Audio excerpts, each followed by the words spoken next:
Hey everyone, welcome back to the Nintendo Prime Podcast Season 2, Episode 32. We have a full six-pack for you guys tonight. Really excited to get into some really juicy stuff on Switch 2, a little bit of Metroid Prime 4. Ooh, baby. And then, I don't know, little Pokemon Presents. I don't know. You guys can also, by the way, get some questions in if you want that we'll take towards the end because don't know that we're going to have a lot to say about the Pokemon Presents. If you want to get your questions in, you just do what, as little as like a $2 super chat, get your question so it saves on the side over here and I can feature it on the stream towards the end when we actually answer them. All right. That being said, let's go around and introduce all of the guests and what they have been playing lately. Let's start directly dead center at the top. Mr. Flam, how's it going? And what have you been playing? Howdy. Hi everybody. My name's Flam. Twitch guy here. I'm the one non-YouTuber. I still do a little bit of YouTube, but I'm more Twitch. So I've been playing a lot of Pikmin because I would traveled a bunch recently, like I was saying before the podcast. So been hard on that Pikmin 4 grind. Love it. It's been a great game to play. It's not like miserable on your Switch battery life either, so you can get a good like 4 or 5 hours out of it before your Switch like needs to recharge and still be playing Pikmin. So yeah, but that's what I've been up to. Nice.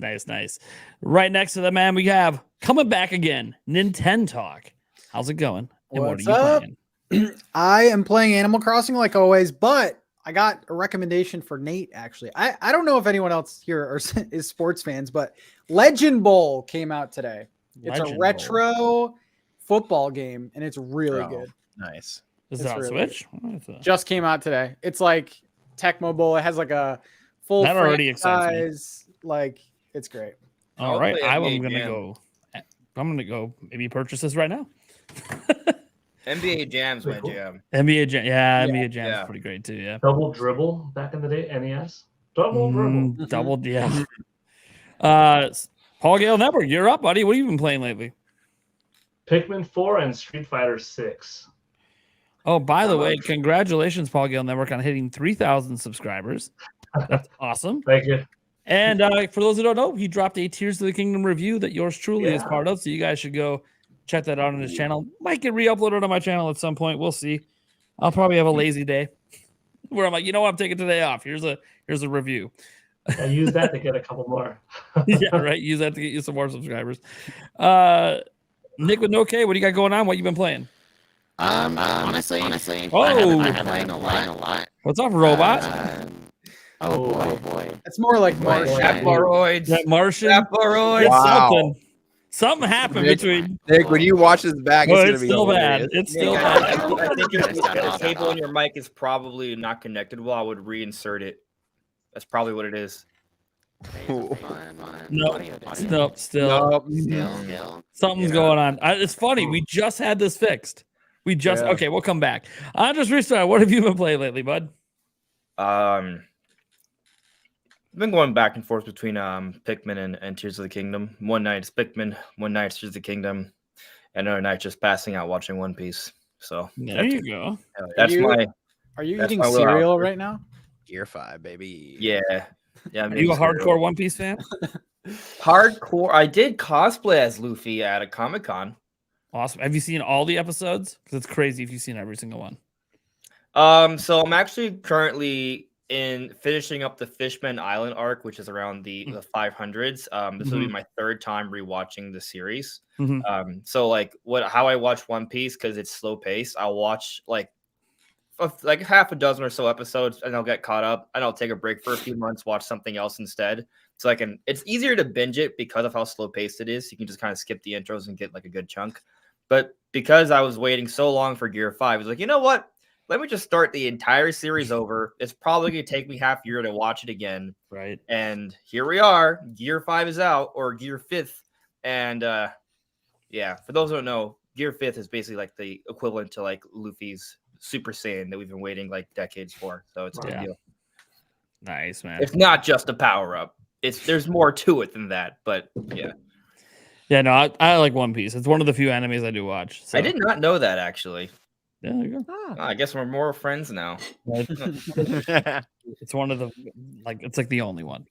Just Well, it's like the most popular Well, one. I think it was the most watched show on the because planet. my favorite's only one season long. Well, I guess technically no. Season 2 doesn't matter. That was irrelevant. That was a bad season. Of what? Fooly Cooley. Oh. FLCL. Yeah. See if it's working. You're still a Is that- robot. is Oh, that there any we better? go. Yeah. Okay. Much better. All right, yeah, Nick right. and No K. I guess you're up. What have you been playing lately? Nothing. Aside from maybe I got like one Fortnite game in here, maybe 20 minutes on Tears of the Kingdom there. I've honestly been swamped between work and Sounds doing a ton of stuff for the podcast. I haven't had time to sit down and actually play anything, but now that we're past episode 100, which was like our big, like, oh, we got to put in a ton of work for this, I'll have time. So I can actually go back to playing video games. So that'll be fun. Congrats on episode 100, by the way. Thank I you. watched it during the premiere. Oh, wow. Ooh. I I was saw there- that. I saw There you. was in like the chat. one viewer there. That was me.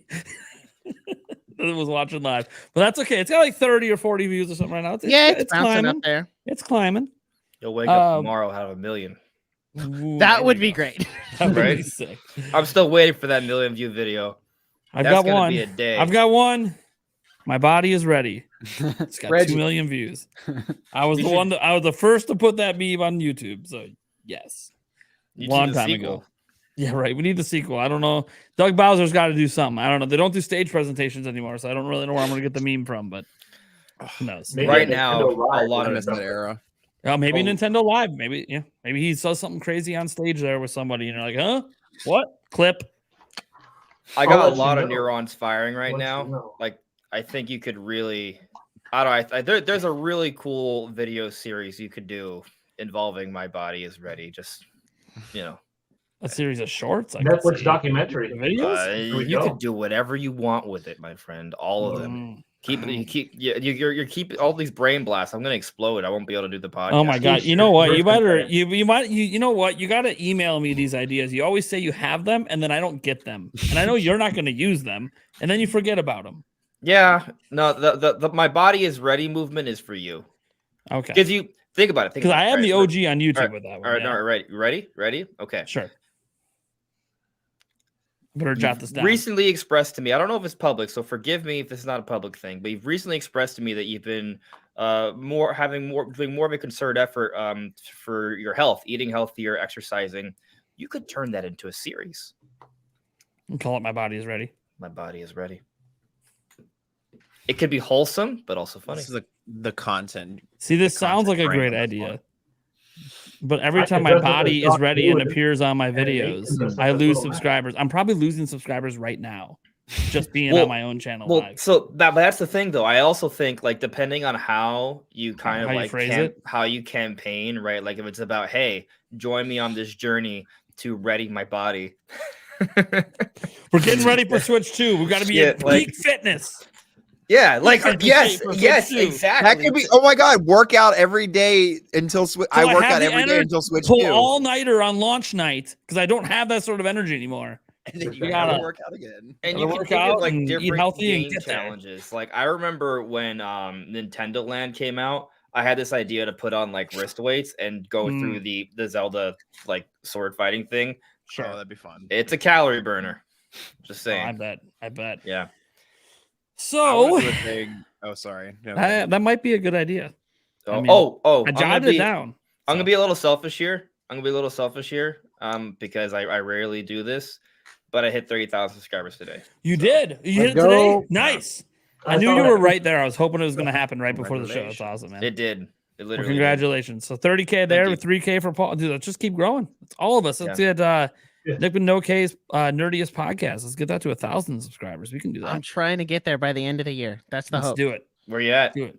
I think we just hit 555 today. Okay. There you go. Yeah. Nice. Get 1,000 and monetize, baby. Let's do it.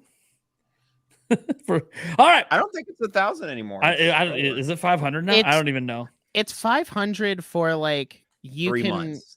for 500 and 3,000 hours of watch time. You have access to super chats, memberships, and you can put your store. Like Oh, like merch. yeah, yeah. but you can't have access to the watch ads until you hit the usual 1,000 subs, 4,000 hours see. watch time. Back in my Weird. day, it was 10,000 subscribers and like 50,000 watch hours. It was something stupid. It Wow. was insane back in the day. It was really bad. Hardly anyone was monetized on YouTube back then. It was so crazy to The get old it. Nintendo Creators Program. Oh god, that made it even worse. Then you had to give you like them like 40% of your money just to even use a trailer. Just to use a trailer, 40%, and you couldn't even use trailers of everything.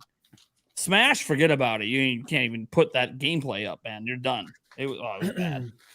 None of the games people wanted to talk about were whitelisted. It was so dumb. Oh my gosh, those were not great days if you were trying to make a living doing this as a Nintendo content creator. Anyways, all right. What have I been playing lately? I have been playing Pikmin 4. Still rocking that. Playing, you know, I got another 6 or 7 hours in this last week, and then look, I know I'm probably going to be. I would say I just got to the nighttime for the first time. Okay, well, that depends on what you find, right? Yeah. How many areas can you explore in the day? 3. Okay. It kind of gives you an idea. I don't know how many there are yet because I haven't beat the game. So. Are you on the path of 100% an area before you go on to the next one? Because that's what I've been doing. So it's been taking me a lot longer to like get through the game, but I've been loving. I love this game so far. It's so much fun. I think I'm might be my favorite Pikmin, but we'll gotta wait. Yeah, we'll do an episode on that. But also, look, I know I'm probably gonna be dunking on the Pokemon Presents later. It's just look, it's everyone's favorite pastime this week. But I gotta say, I've been playing the Pokemon trading card game. It is what it is. It's good. Love that game. It was one of my. It's got online. That was one of my favorite games, Game Boy Color games growing up. Game rocks. Dude, it still rocks. Yo, we should have a stream where we battle each other in the trading card game. That is amazing. I love the trading card game. That'd be sweet. Hey, how about let's cancel? How about a YouTuber trading card game tournament live? Yeah. For me, I collected all the cards back in the day as pure art, so I never played. So that game on Game Boy was a good one. I have all my original cards right over there. It's busting out. You got the OGs. Like a couple of years Your ago. Wizard of the Coast cards. This is the new stuff. Oh, it's the new ones. Okay, that's worth checking out. Yeah. So still look the same though. I am like in the meta. Like I'm playing competitively recently, and I've been playing online. So I have my Sheehan Pal and Palkia deck right here. And then I've also run a Gardevoir deck. But yeah, this is like the NAIC championship that happened back in like a month ago at this point. So we're saying is we have our mega Pokemon fan on the show, and when he dunks on the presents later, you'll know it's bad. Oh yeah, I think we'll talk about it later. I'm just gonna I'll wait to talk about it. All right, so right before we get into our topics, I usually have a little bit of quick news. There really wasn't a whole lot that happened this last week that wasn't related to the stuff we're going to be talking about, but there was this weird story that happened where Nintendo patented basically the abilities in Tears of the Kingdom. You know, Ultra Hand and all of that. And apparently it's controversial and some fans think it's stupid because other games have used similar abilities like nuts and bolts. And like it's weird. Just for some context, Nintendo patents everything. Also, patents don't mean nobody else can use it because it's really hard to patent an idea. And the thing is, Nintendo's actually lost over 180 lawsuits with games trying to use things that they had patented. So like, it being patented, it's not going to prevent other games from using the idea. How they executed it, maybe the code base behind it, they can't touch. But I have no idea. I don't know why people are mad. This patent would have been filed before the game even came out. They just didn't let it come out, public until after, so they don't leak more details about the game. But I don't know.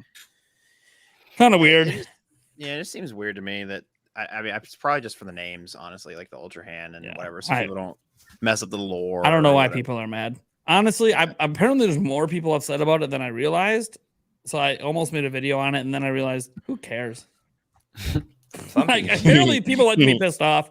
I don't want to feed into it. So I don't blame them though. Like how many games now have like gliders and stuff? Like there's been so many Breath of the Wild ripoffs, but it's kind of funny to think about how before Breath of the Wild, Link could not jump. Rock's feather. Come on now. Yeah, but you just like run to a ledge and jump. Hey, it's a button press and he jumps. What do we do? Well, sometimes there's automated jumps, I suppose, too. But Yeah. I like that change. It made things much more fluid. You remember in Skyward Sword, linking oh my, yourself Skyward up Sword's the worst. Why right is there not a with jump button in a Skyward Sword? vine. Ugh. Skyward Sword needs a jump button. Yeah. Oh, it would make that game so much better. That could have benefited it, and more frames. It's like a fighting game with how precise you had to be to jump onto a vine and Yep. swing. It's like And exactly. Link has this. Yeah. Anyways, so for our first topic, we got some more Nintendo Switch 2 stuff. Hey, everyone celebrate. This is what you wanted, right? I don't know. So first off, we have, everyone's favorite, probably non-insider, Zippo. Don't really know. He gets some stuff right. He doesn't get some stuff right. Look, it is what it is. The internet keeps covering him, so we keep covering him. He does say a couple of things, though, that seem a bit obvious, but maybe people didn't think about. The two things he said on Switch 2 this week was, one, that they're aiming for the price to be $399. It's like, I guess, the golden price, which basically just means that's what they really, really want it to cost. Whether or not it actually will be at that. So he sort of has an out if it's not. Oh, if it's more expensive, well, it's because they couldn't get it to that cost they wanted. Anyways, and then his other thing he said was that Nintendo and Epic Games have formed a partnership to use Unreal Engine with more of their teams, including like intelligence systems for Fire Emblem, Game Freak of all companies, which I find to be interesting. Maybe instead of them fixing the game like Nintendo promised they would, Nintendo instead flexed their muscle and said, we're tossing this engine in the trash and you're using Unreal. I don't know. Oh, thank God. But that might be extreme wishful thinking. But anyway, the Pokemon games run so well, though. Did y'all know? Arceus was all right. I mean, it had a couple issues, but it wasn't that bad. They do turn on. That's the thing. Yeah. Look, you can beat them. They are playable. You might have to restart a few times. You might fall through the world once or twice. There's Pokemon in them. Yeah. That's good. I guess. Did y'all know that on Japanese Glassdoor, Game Freaky is the worst rated game or just company in general? It's the worst rated company in the country of Japan. Well, so take that as you will. Maybe that's the problem. Maybe it's really bad and they have a lot of turnover. That's the thing, because they're in Japan. I'm so isolated from how many people are quitting and being hired there. So we don't know like what's actually happening like behind the doors. Maybe that's why Nintendo's like, look, we tried to fix your trash ass game. We couldn't do it. You're using Unreal. Get over it. It just works. Yeah. We already made it work with Pikmin. You're good. It works. Anyways, and some of their EPD teams would end up using it as well. And I guess the biggest part of it was that he said that the 3D Mario game is going to be using it, which is interesting. I can't dismiss it because Miyamoto literally just used the engine himself personally on Pikmin 4. So I can't dismiss that they might use it. I kept wondering, Nintendo has a couple of games right now in Unreal Engine 4. Like, they usually don't use outside engines. And I was wondering why they might be doing it. And the only thing I could think of is, now that they're on more modern architecture, Unreal Engine is sort of already optimized for modern architecture. So it could just be that it actually just runs way better than they ever expected it to. So why put in a bunch of work on internal stuff when an external one can do what they want and they'll just modify it for whatever? Yeah, like all the NVIDIA stuff is like made with Unreal in mind, right? So yeah, and obviously, if you have a new system coming out with even more modern architecture, like Unreal Engine 5 probably just runs fine on it. So there is one engine that is better. You talking about Lunchpack?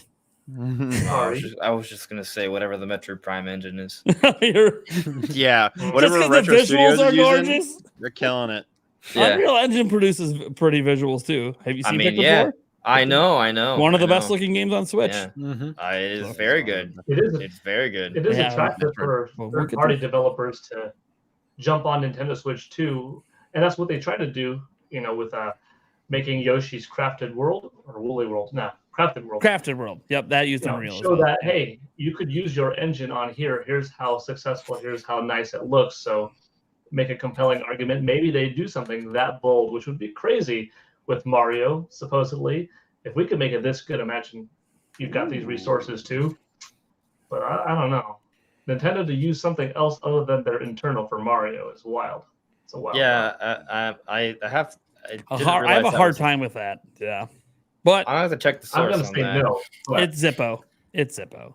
Oh, So yeah, that's bullshit. Sorry. yeah, that's why okay, I sorry, said at the no. very beginning. This is No. everyone's favorite. I thought Non-insider, we passed it, but we were moving on to something else, which is why I No, entertained it was still the idea. Zippo. No. So you guys got any thoughts on commenting this? on The that three, speculation, the like, $3.99 why? price or Unreal Engine? I don't know. $3.99.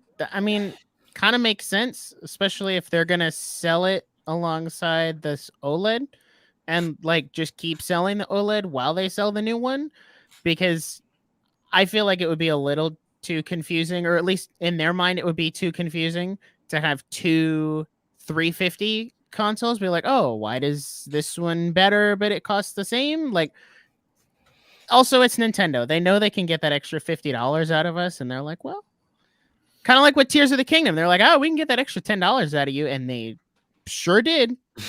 And they're like, well, if you're gonna pay us, like, why not get that extra $50?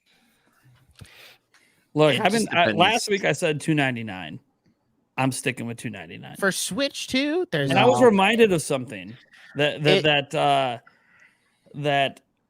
Player Essence brought up when they asked him about this exact same thing. You know, he just said, yeah, $3.99 makes sense. And there was a follow-up question: would that make it Nintendo's most expensive debut console of all time?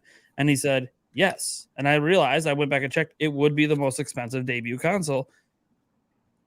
I think they're just going to stick with it. I'm sticking with my $2.99 until Nintendo announces it and watch this thing be $500. And I'm like, well, geez, then you better have that OLED panel. You better give me a terabyte of internal storage. And this thing better be a PlayStation 4 Pro or better. Like, how would they release it at 300 though? Like, it would have to have better specs. They would probably, I would say, because unless it goes with the next thing, it's profitable. I say they sacrifice the OLED. Well, yeah. I think they're going to sacrifice OLED for power, and it's just going to be like the. I'm going to come back to this $3.99, this $2.99 price a little bit later, because there might be one thing they might do. I just feel like if it's $2.99, they have to radically change their current console lineup, because you have like, or just stop making them. Yeah, I mean that too, and just only have the one. If they do it that way, they're still going to probably make them for at least a year. I see what Nick is saying though. Like, if there would be no reason to buy the old consoles at that point, they'd be stepping on their own market share, which that would definitely. So I could see why. I could definitely see maybe like 350. I think 350, like making it at least as same. I already know I'm wrong, OLED, but I want to be right. So I'm going to keep saying $2.99 until Nintendo announces it otherwise. Unless they like publicly say, "Oh, hey, all the Switches are down." Yeah, I'm sorry. If they raise the price of the current Switches, then I'm just out. I give up. If OLED's $400 this holiday, I'm like, well, okay. Well, this next system's like $500. I haven't said anything because we talked about this for 2 straight hours last time. It wasn't 2 to 3 hours. It was only 15 minutes at the end of the podcast. It felt like 2 to 3 hours. No, all I'm gonna say is inflation. Yep, there we go. All I have to say. Yeah, we went over this. The current Switch would be $375 today. Blah blah blah blah. Anyways, so what he's trying to say is your Switch has gotten cheaper. So stop asking for price cuts. True. Even though they're making a lot. Did Nintendo pay you to say that? They make a lot of money per unit, anyways. So, anyways, because that also doesn't take into consideration some of the parts that have gotten cheaper inside the Switch, because it hasn't all got more expensive. Anyways, so getting rid of those rumors, because they're kind of sort of just.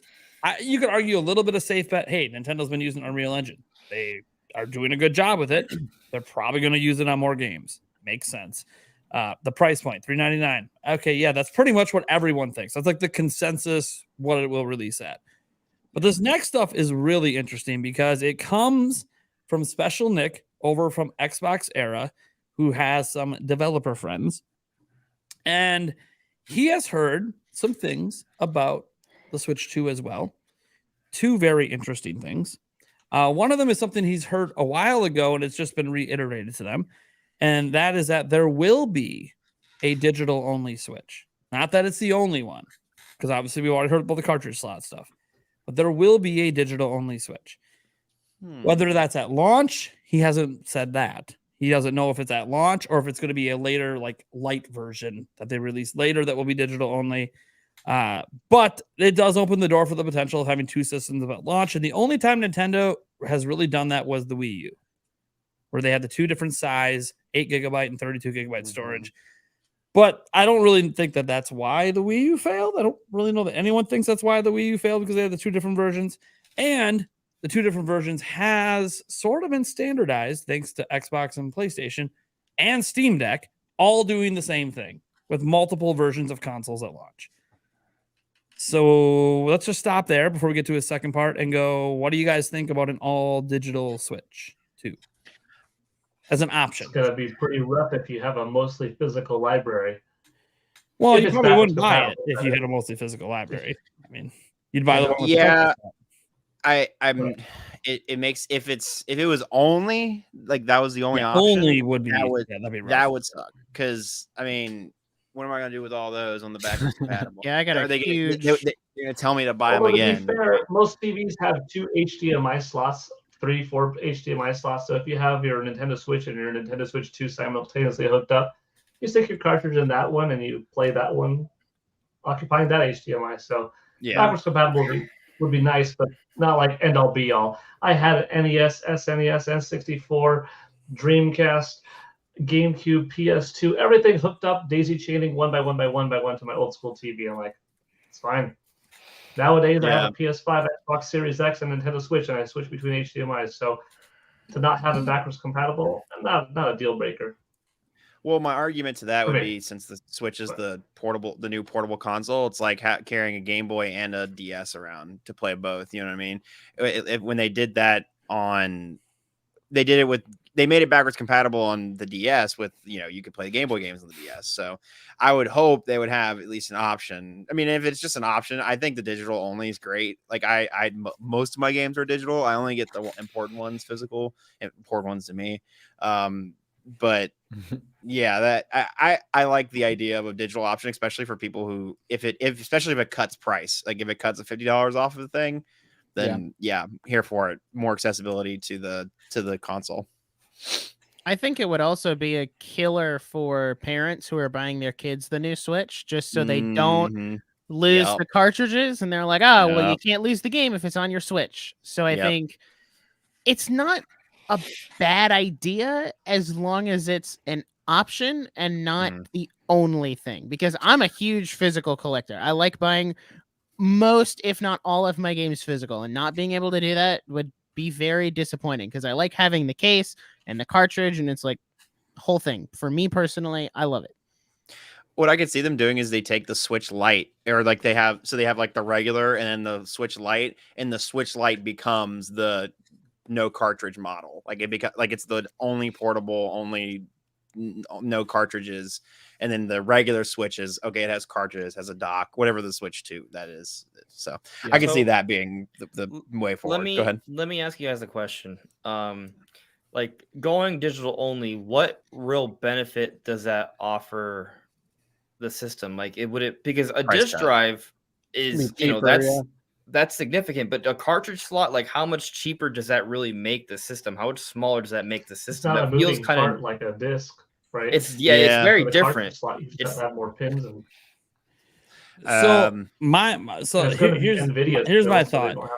I don't actually think if there's an all digital version, it's going to be cheaper.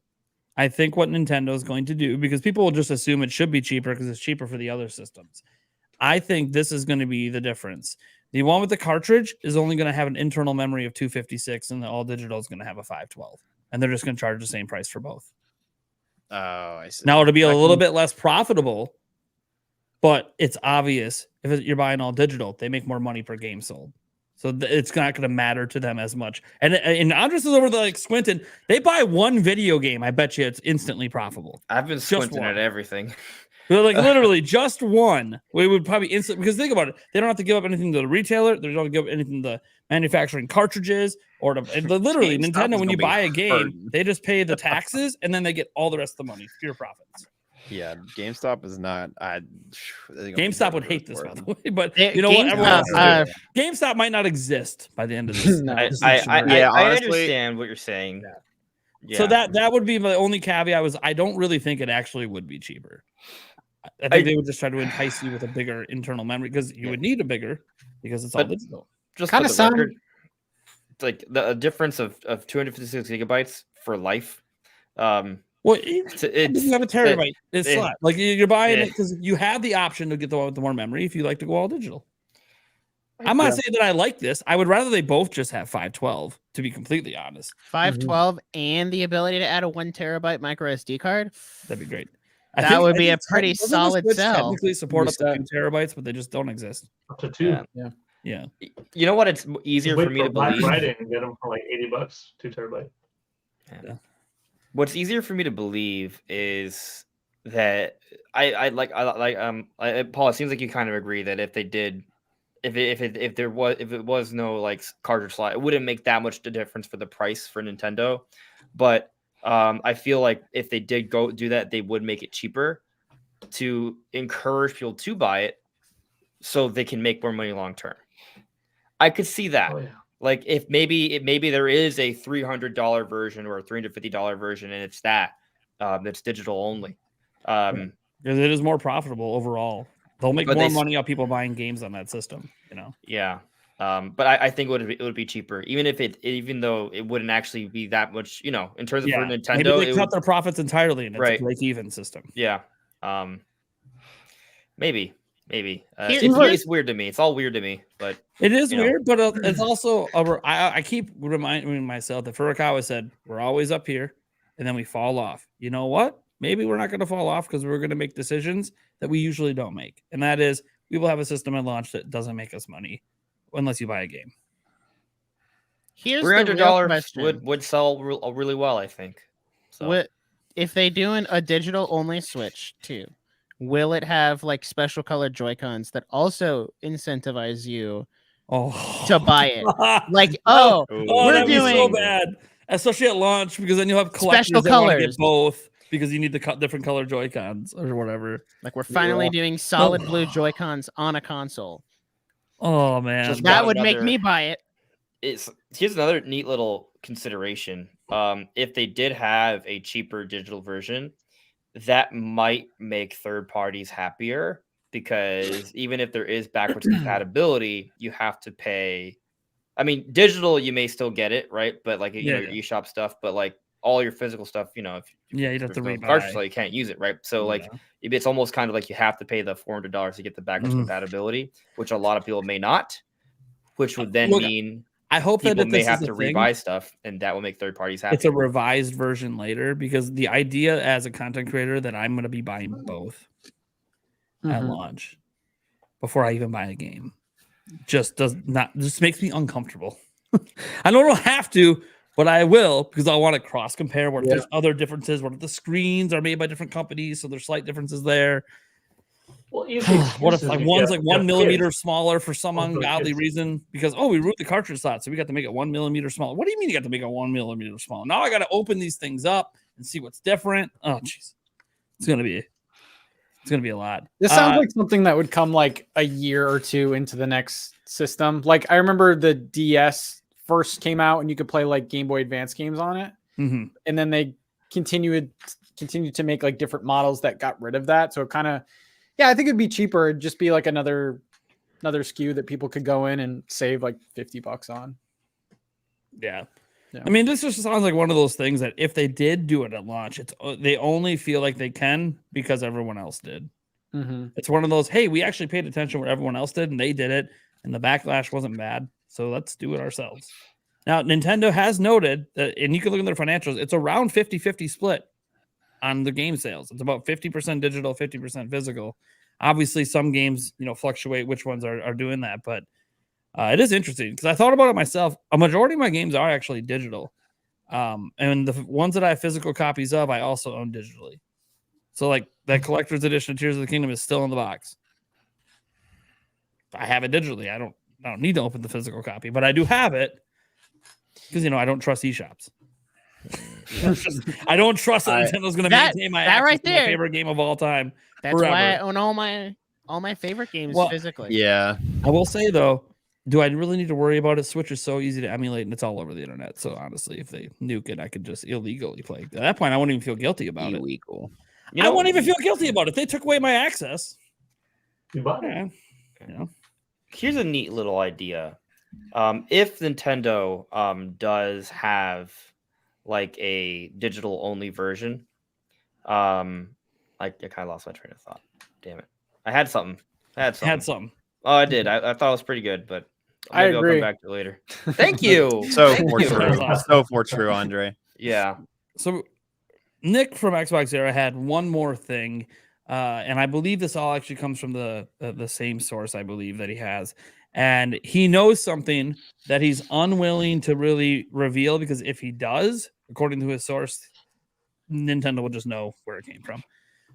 Because it's apparently a feature or something for this next system that is Sony-like. It's something that Sony has done or has at least talked about doing in the past. Something Xbox has never done, something Nintendo's never done, but Sony has.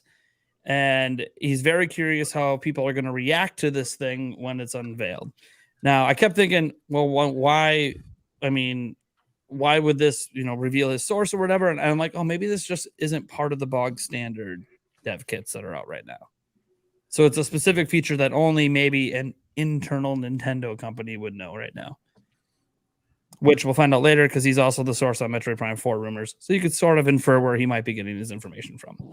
So what do you guys think this possibly could be? Things Sony has done that no one else of the three console makers have done before. It's Or the Nintendo eye might do. camera. It's gonna put It's the a little eye backwards camera and you compatible pop the system, bubbles. But you have to pay $10 per title to play that old game due to licensing fees and such on the new system. Yikes! Backwards That compatible would is you have to pay $10 per game, That's a feature, guys. but you will get. So- That's it. When he says when Sony and it's like the three major consoles, the first thing I went to was like VR, because Sony is the only one who's done VR, Only but I one don't with their own know. VR. Yeah. I don't know if you'd include like Ah, the true. Oculus or the MetaQuest in with those, but those also aren't like They're not made by Microsoft. big consoles. Yeah. So And then you think about that, Nintendo has a lot of patents out there that involve VR that's never happened. They've also done Labo VR. So and obviously we can't forget Virtual Boy. So they're not allergic to VR. But would this be, if it was VR, would it be forced in the box like Kinect was? Because I don't know about that. ooh, Well, could you imagine? if the clue is, I don't know how literal with the clue we're getting, but if the clue is that they haven't tried it before, Nintendo has technically tried VR out before. Okay, yeah, you could argue. If you want to get super technical, but if you're saying like VR like we know it today, definitely, yeah. So I then, hope it's not. Like, I feel like Nintendo doesn't need a gimmick this time. Like, just give us good titles. it's Nintendo. Yeah, I just know. upgrade the hardware. Just upgrade the What if hardware. what if and it on. you guys remember, it was this PS Vita? Remember they had a touchpad on the back? Oh, is it gonna have like a I don't know what it would be for. like a pro Maybe a controller? They're gonna controller, have a yeah. little- wait, they'll have like a little pad in the middle. I'd like be this fine part with right that. here. Well, sure. Is Yeah. That's that'd one be thing neat. I didn't even think about is the PlayStation controller has that touchpad in the middle. Maybe they That'd do be that. kind of With, cool. oh, and then you have backwards compatibility with DS games. Oh, here we go. Oh, And then they Wii just U pack a stuff. stylus in, and you're really ready to go now. Yeah, then I got my stylus back out, baby. I can't wait to lose all of them. I'd if be it's fine a with that. controller, do they bundle that in with the console, or do they make you buy it separately? I think it's a pro controller. Like I think, well, Yeah. They would have to include it if it's If it's gonna I be mean, a base feature, yeah, it's because got they're to going be to be included making with every games Switch. around it. I would assume they would. I'm trying to think of things that only Sony has done between the three systems. The only other thing that maybe comes to mind, because I'm on this Vita track of mine, I don't know that I brought it up. Remember when they did the PlayStation TV and it was just the Vita, but a little box you could plug into your TV? Oh God. Oh, what no. if they just start going into the streaming service? That would They're be like, one way to get you a Nintendo- super cheap Nintendo Switch. TV. That's for sure. No screen, you just Plot sell twist, that, movie buy your own is controller, coming call it a to day, sell any it for streaming- $200. Go I ahead. just don't see them doing it, but I'm just saying throwing that out there as like a possibility.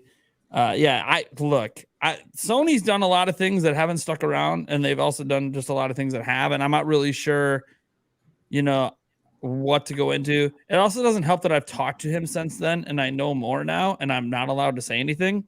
So I'm trying to just guide you guys to talk, and no one's talking, so I don't know what to do.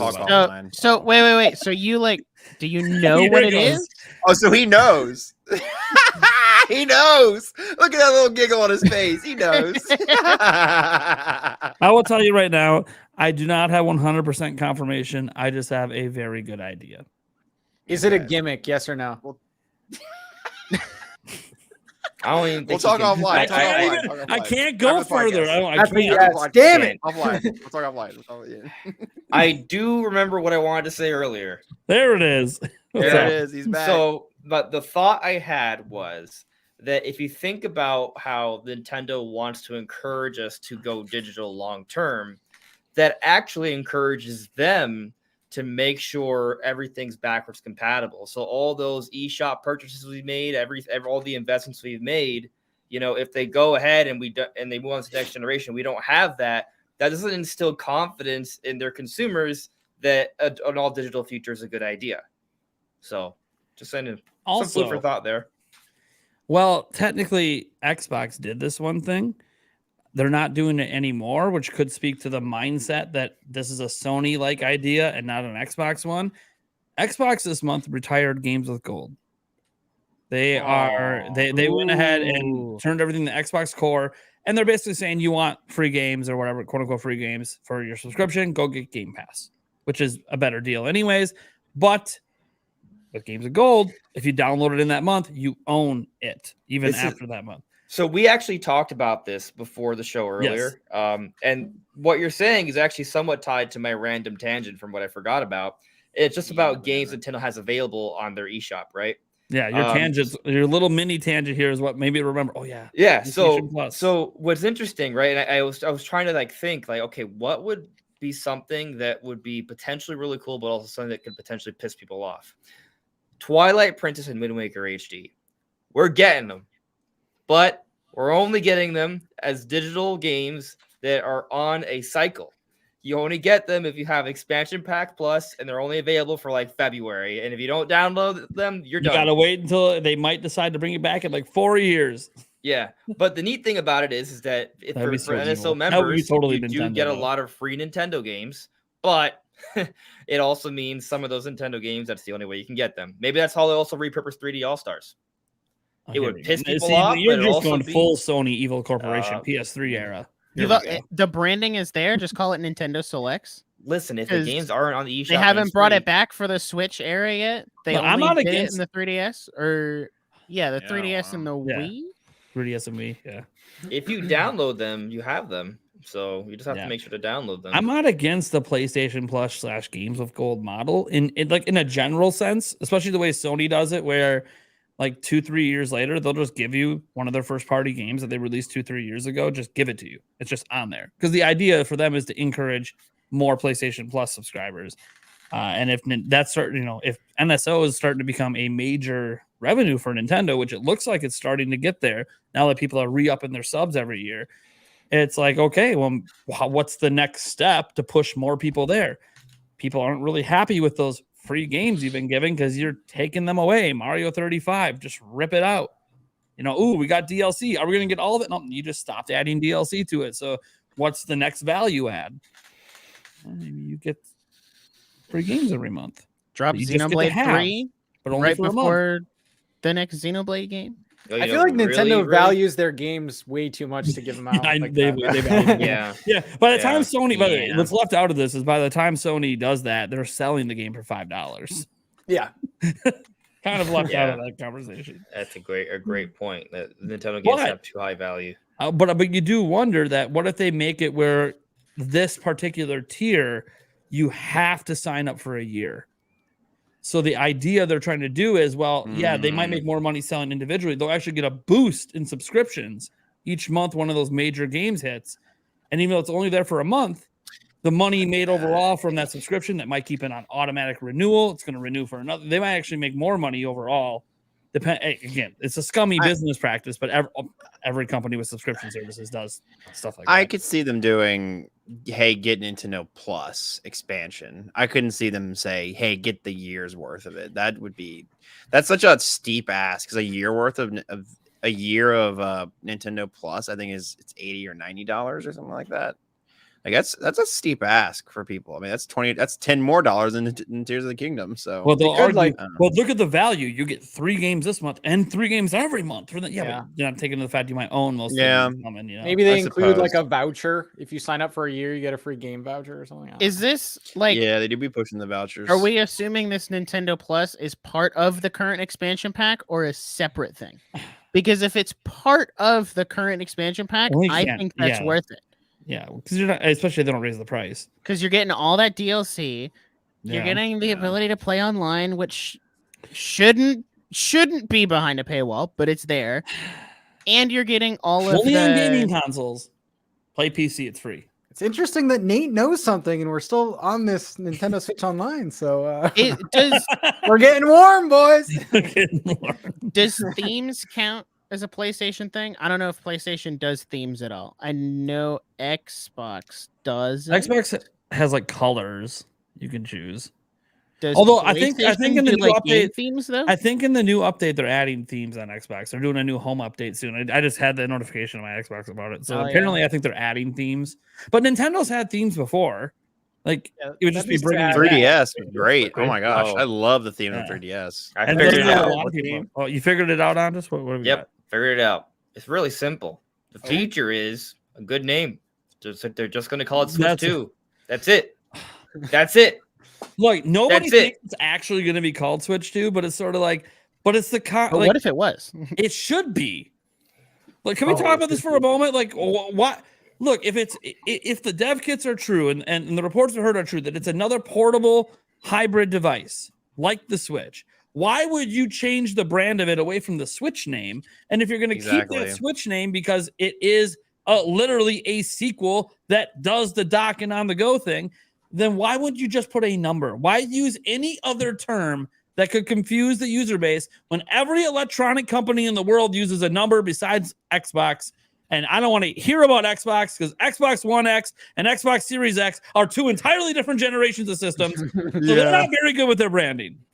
Yeah, I've They're been- also in third place for a reason. If anybody has really dumb naming conventions, it's Xbox, because I couldn't tell you which one is which. They all. You got the Xbox, then you got the 360, and then you got One Xbox of them One, is Xbox cheaper, One X. but doesn't have a disc slot, and then one of them is more expensive and does have a disc slot and looks like a mini fridge.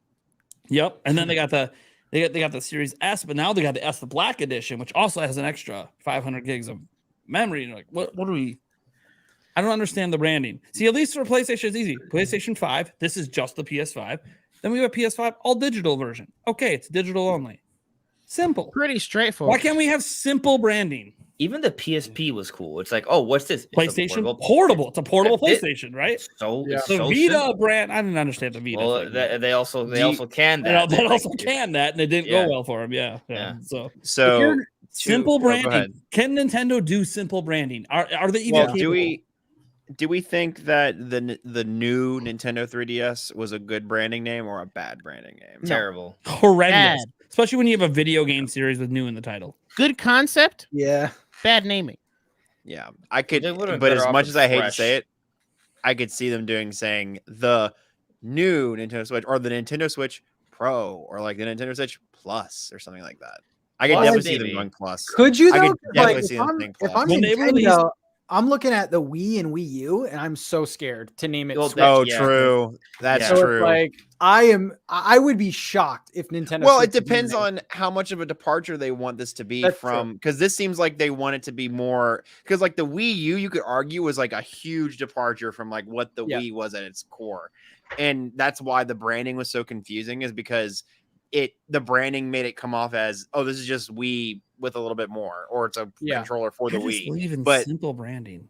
but something like that, you know, I don't know. You have to tread that line of it still needs to jive with the Switch, but still needs to be something that stands out and lets people know, oh, this is something different. I need to get this one because it's better or newer or whatever. But That's it still what does all the does. stuff the Switch What a did. 2 does. The number does it. The number already tells you. This is Yeah, a but that's more not the pressure. Nintendo way, you know. And it should be, because maybe Nintendo would have more consistent sales. I'm just saying they've been really bad about consistent sales. We're due for a flop. We're due for a flop. One thing I will say though is you There brought was up a the time new, when- and I kept thinking, yeah, the 3DS did all right, sold 75 million. But I sat there and I'm like, yeah, but at one point, one of their systems was called the new Nintendo 3DS XL. 4 words. That's a lot of words. One system. Like that's just a lot, and they aren't words that necessarily on their own mean much besides XL. Because you're also still using the DS brand with a 3 in front of it. That without watching commercials that tell you there's 3D, what the hell is it's already a weird branding the 3DS to DS. Is a DS2? What is this thing? But then they had the 2DS come out after the 3DS. You just throw away. And they had the new Nintendo 2DS XL. Yeah. There's new Such a Nintendo weird DS branding. 2. And That Nintendo one Switch was 2, the best Nintendo one, Switch though, to 2 be fair. Lite Edition, Nintendo Switch 2. Oh, it's right there. You can just keep that branding forever. Let me throw this idea out at you guys.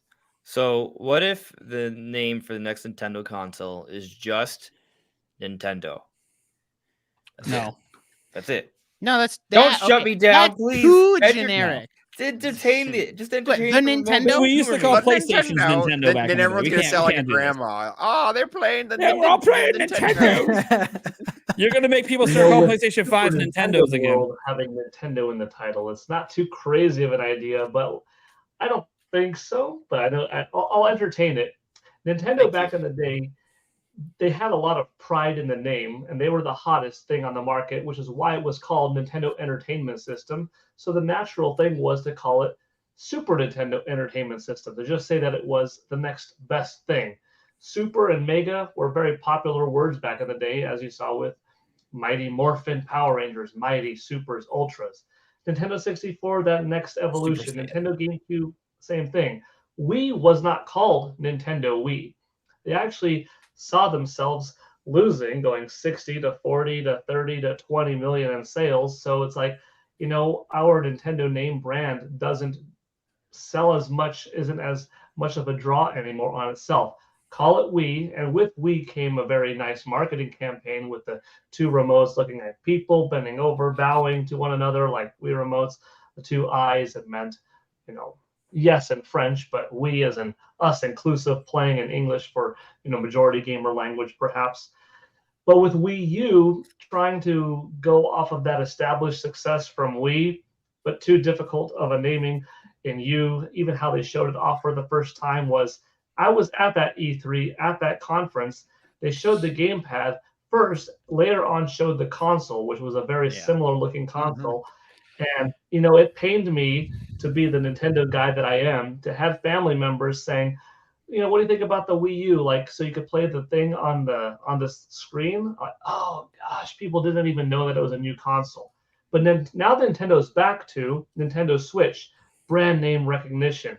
It's popular, it's powerful. They're using Don't red again. deviate and go with something too clever. The time has come and gone to make this thing the Nintendo Switch Plus. If it was an interim console, then it would have made sense. Nintendo Switch Lite, the Nintendo Switch Plus. Yeah, if that was like a little pro system or something. Yeah.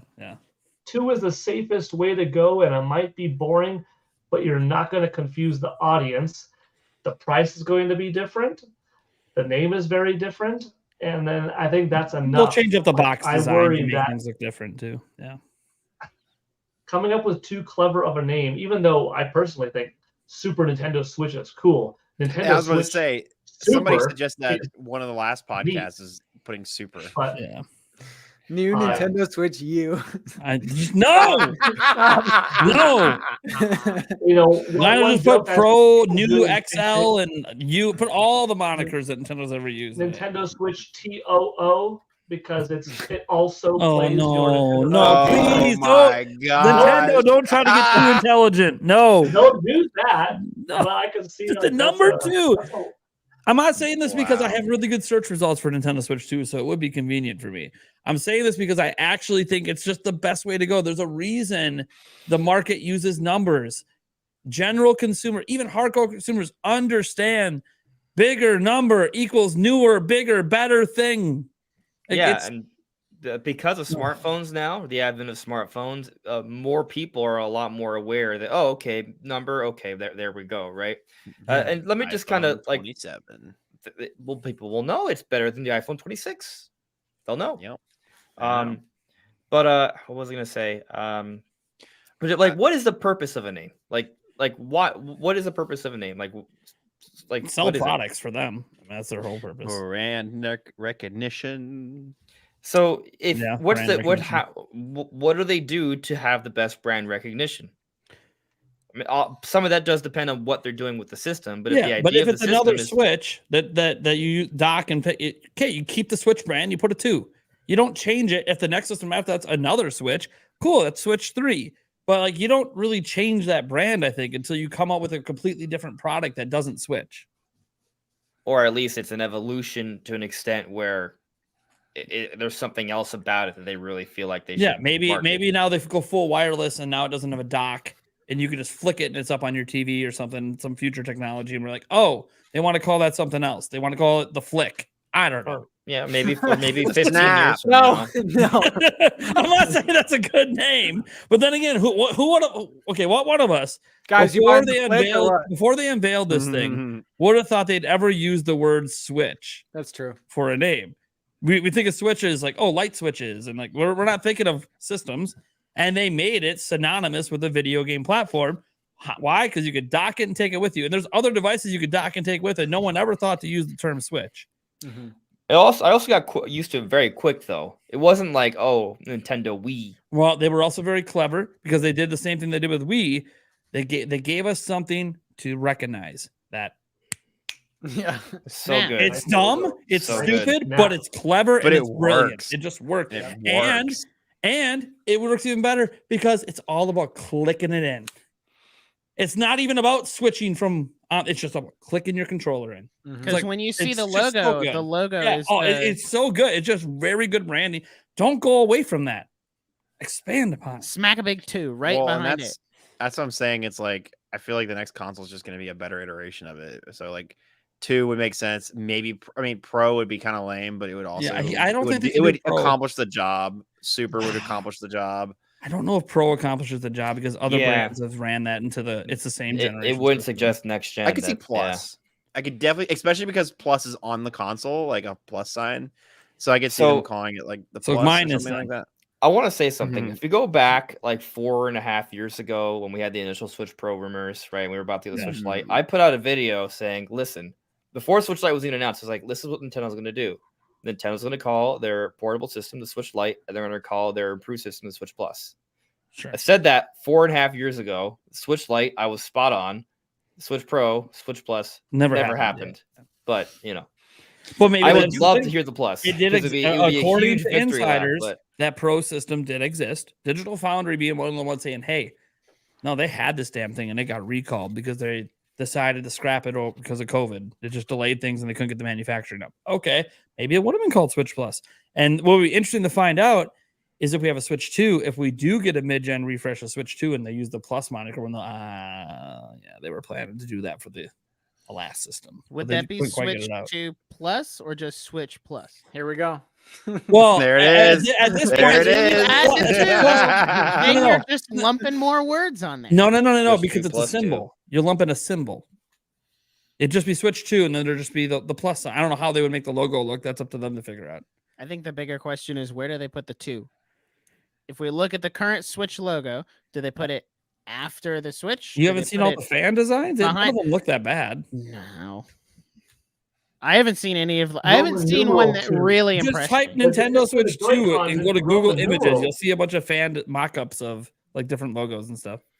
Here's a neat idea. You turn the Joy-Cons into Roman numerals. There's the Nintendo Switch 2. Bam. And it looks like a Wii. Oh no. We don't need to back him back to the Wii. I don't know that that's a smart. Not a bad idea. Let me go switch to logos here. Oh, just they're gonna hear go. They're gonna What bring if us it's back Switch to the Wii. X? You know, back Yo, when it then they was can called finally port 10X, Xenoblade X. It's There you perfect. go. Yo. You know was my trying to favorite. say, You know back what when my it was favorite logo Nintendo- is? I figured it out. My favorite logo that I've seen in the fan design. Have you guys seen the one that has the 2 next to the Joy-Con? No. Mm-mm. I don't know, Oh, throw Oh it wait, on the wait, wait, screen. wait! I think I Share just with the found it. class. I think that one looks good. Is it like the left Joy-Con and then the Yes. 2 is in the spot where the right one would be? Yeah, or the other way around. Either way, I don't think it looks I think it looks terrible. okay. It's not great. By the way, these are all fan mock-ups. Nintendo will have some other clever way to do it, but I don't know. It's just, again, it doesn't need to be complicated. What's the PlayStation logo? The word PlayStation and then a number. We Yeah. don't got to make this complicated. Mm. Like Maybe they switch and just go NS2. Like literally, make the word switch a little smaller and put a 2 there. I don't know. It's Yeah, it could be like overcomplicated, Nintendo a simple 64, where it's solution. like a weird cube. It's like NS and then 2 or at the top or something, or like vice versa. You know what I'm saying? Like it was Or like N64. maybe what they do is it's Nintendo Switch, but then on the box, it's a giant 2 that goes over the whole front of it, and the Switch logo is just in the middle of the 2. I Just see saying. Andre squinting hard, and Yeah, I he want to doesn't hear like him any of talk, these so ideas. Let's talk about Metroid Prime 4. No, no. Honestly- I think I'm just really tired. But I was also thinking that, man, I shouldn't have started this topic. I should have just kept my mouth shut up. Well, it's a good topic. Dude, we got 200 plus Honestly- people enjoying this topic. They clearly are having a good time. We're I good. don't. You know that fan design that came out like 2 weeks ago or so that like is obviously fake, that was billed as like, oh, Oh, this yeah. is the real one. I You know, don't he- hate that Mhm. where they put This the is little real. circle and put the 2 kind of like an exponent. Oh, yeah. Are you I talking don't about the hate one that that. had the Joy-Cons that like click? And Yeah, go like down? the slide around. Yeah. I think that looks good. It's Oh, simple. the logo they made for it, yeah. Yeah, it reminds you of the Switch brand, Yeah. but it also has that little distinguishing thing. And of course, I'd assume the console will look different Well, enough. Yeah, I assume the controllers will be redesigned a bit more ergonomic, so literally it'll change literally the form factor of what the outline would be. Like if you just cut it out, the outline would look a little different.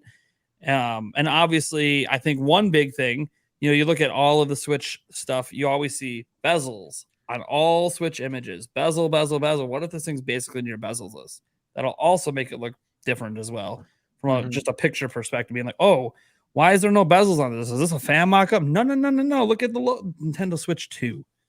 So it'll be interesting, but it's up. We don't know what Nintendo design principles are going to be. We don't really know much about the system other than some of the stuff that's been reported from supposed dev kits, which, of course, the caveat is dev kits are never final hardware. So I just want themes and the UI to look better. True. that's I one like thing. the look of the Dude, they UI, need to The differentiate the themes would be UI. pog.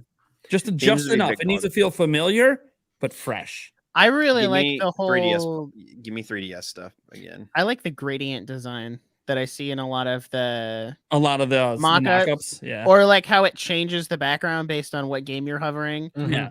I just feel Either like one of those. the UI just needs to That'd be feel sick. familiar enough, but also just have additional functionality and some freshness to it. Like maybe even there's this little things like right now there's square icons around the corners on the new system. You know, like just do something that makes you realize you're playing a different system. I know we're in the era that it's kind of boring, right? You go from like the old Xbox and the new Xbox, they're the exact same home screens. But PlayStation doesn't do that. They refresh that every single time. And I just feel like it should be familiar, but also feel new. And I there's a lot of ways they can go about it. The biggest thing to me isn't even like the main home screen and the additional functionality. Like, why can't we put folders on the home screen? Please let us do that on Switch too. Mhm. It's the eShop. The They eShop better is terrible. redesign that entire thing. It runs so slow. I hate going to the eShop. Bad. So the eShop runs in a used to web not, but browser. now It's there's not even its own 5,000 application. games in there. And I Wait, think that's why. wait. You're telling me that the eShop is a web browser, but we Yes. don't have an actual web browsing We do app have an on the actual web Switch? browser. Go log into Facebook and say I forgot my password. You'll get to the web browser.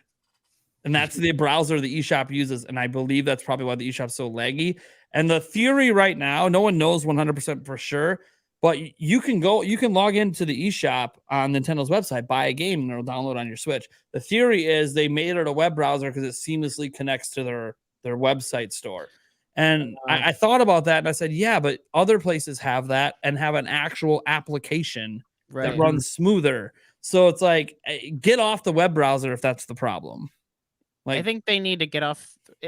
Is the because the Switch news Online section runs fine, and there's a bunch of stuff happening in the news section all the time. Is the Switch Online also a web browser? Like the little Switch Online thing? Probably. Let's find out. I have to go check with Oatmeal Dome quick. That needs to go. That needs to run better.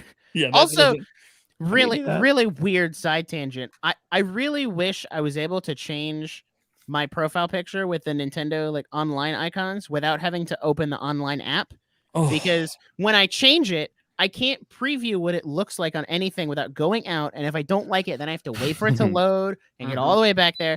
It is just so much easier if I could do it with the rest of the icons. Some things about Switch at this point in its life that are starting to feel super sluggish, like 3DS did. Trying to load Miiverse or like anything on 3DS late stage was so slow, and Switch is starting to feel that way. So am I crazy, or was there? I thought there was like a web browser, like one of these little. No, there was in never the bottle. Never been that. Maybe I'm thinking of the 3DS. I think that's the what 3DS. 3DS had a web browser. Yeah. What are you googling on the web? What are you googling on your console? On 3DS. Come on now. I could Google on 3DS. You know what else I could do on 3DS? I could watch Netflix. Dude, DSi did have a web browser. I could watch Netflix, baby. It's not about why you're doing it. It's just having the option. Yo, Picto Chat. Maybe I can pull up Disney Plus. Street Pass. Maybe that's it. We're bringing back Street Pass. That's the gimmick. Street Pass Plus. Please. Not related to PlayStation. I'd be so excited. You know what? Maybe they combine it. You Street Pass with enough, you get a free game like PlayStation Plus if you're an MSO subscriber. Boom. Does PlayStation do something different with like friends? Make sure you go to McDonald's. I was gonna say they're gonna make you walk to meet friends, and I realized no, because I'll Street Pass where you can go to McDonald's and anyone who went through drive-through, you just get their Street Pass. Maybe the feature is $70 games. That's not a feature. Switch already has that. Nah. The same way the name's gonna be too. That's also gonna be a feature. Man, I really will say, want it to be wasn't it Sony that they were the first company to push the $70 with next gen? I swear they were the ones who announced $70 games. Yeah, this is Nate giving us a hint. This is it. This bit right here. This is the hint. I'm trying to ignore. I'm refusing to open my DMs right now. I want it to be. Even though I've already read it once, I decided not to read since. Because then they could actually utilize the little light on the home button that gets used like, I don't know, once and then never used again. Oh yeah, it can actually turn green. Okay. It only turns on when I plug it up to my PC, and I'm like, why? Why not while I'm playing the home one, the video game? Is what it is. So, our next topic, we get to talk about a game. It's pretty exciting. A game that's been announced since 2017. Am I going to stand up for this? Up for this one. Oh, no. I'm standing desk. Standing desk is hyped. I'll stand with you. Yeah, does your camera raise with your desk? No? No, okay. I didn't know. Oh, it does. No, it does. Gotta give it a minute. Gotta give it a minute. I didn't know if you had it attached to the desk or not. Okay. Because mine's on a separate tripod. I have a sit-to-stand desk where I do the same thing, but it's not attached to it. That's a good idea, though. I should get it attached to this desk. Okay. Anyways, so this also comes from the same source that was telling us about the Sony-like stuff and all of that. He literally said on his podcast he has a buddy. That's all he's calling him, just a buddy. Who has seen Metroid Prime 4 being played. All right. So that's the caveat on what we're hearing. Was he drunk when he said this? No. Drew Mario. No. Two things. One is not as exciting, but also expected and good to have confirmation. It's a visually stunning game. And they're saying like even not just for a Switch game, it's just visually stunning. Which if you play Metroid Prime Remaster, that game would probably hold up well on competing systems. So not too far-fetched to maybe believe that this is a visual stunner. But then we get to the big boy rumor. Blooper. Yeah. The game is supposedly extremely open. It was described as being relatable to the campaign in Halo Infinite. Now, Halo Infinite's open world, and he was careful to say, not saying this is open world, but you know how there's some open areas in Metroid Prime? The areas are so large that it looked like walking out into that massive world that Halo Infinite has. What's interesting about it is that he doesn't say it's open world, and he wants to be careful to call it Yeah, 'cause open world. His but buddy he wasn't doesn't- sure. He Yeah. doesn't say it's not open world. Well- He doesn't actually know. He just Yeah, knows they don't that know. He this- wants to be careful to be like, I'm not saying run headlines, open world, but Yes. also it could be. The point It's is that there. the environments are very open, right? And Yeah. what I actually talked about this last night because some people told me about it, and You last got night, excited? well, I got excited, but I was like, I'm going to take my time on the video, so the video won't come out till tomorrow. There's going to be Yeah. more details on it there tomorrow. Yeah. But like, so we don't know if it's going to be open or not, and I think that doesn't even really matter that much. I mean, maybe it will, but you think about what Metroid is. It's a Metroidvania. It's a 3D Metroidvania, right? And if you've ever played Metroid, maybe you've played like the Souls games, right? Like Dark Souls, like that is a 3D Metroidvania. But imagine, I mean, even Dark Souls has some large environments. So We're on the same wavelength. maybe what we could be talking about some very large environments that do intertwine. Maybe another good example of like large environments where it almost looks like it's open world that's interconnected is Xenoblade Chronicles 3. But maybe imagine that these opening paths are a little bit more kind of intertwined. And so we're just talking about massive, massive areas, which is exciting. But it's not just about the size, right? It's like, why? There's going to be a gameplay reason for it. They're not going to just do that just to do that. So is Samus going to have some incredible movement options? You think about it, like she's had the speed booster in prior games, but she's also had a relationship with different alien life before. What if there are alien mounts, or what if she's using her gunship, right? Like there's a lot of movement options. Obviously, we have the Morph Ball too. So it's just very curious, right? And maybe it's just more about exploring large alien environments, which, I mean, that's epic. And actually, if you listen to the podcast, he was actually, his friend was had a inside scoop on Starfield. So he wanted like the contrast to that. So like, Yeah. Xbox's Metroid is Starfield, right? It's like the big open space game. Well, apparently Metroid Prime is Nintendo's big open space game. And making comparisons to Halo, that's also kind of interesting because once upon a time, what was Metroid compared to all the time? Halo. Even though maybe it shouldn't have been, but from an aesthetic perspective. Yeah. They're both space games. You're shooting some aliens. Someone's in a spacesuit. Yeah. Metroid fans would call that an oversimplification, but yes. Yeah.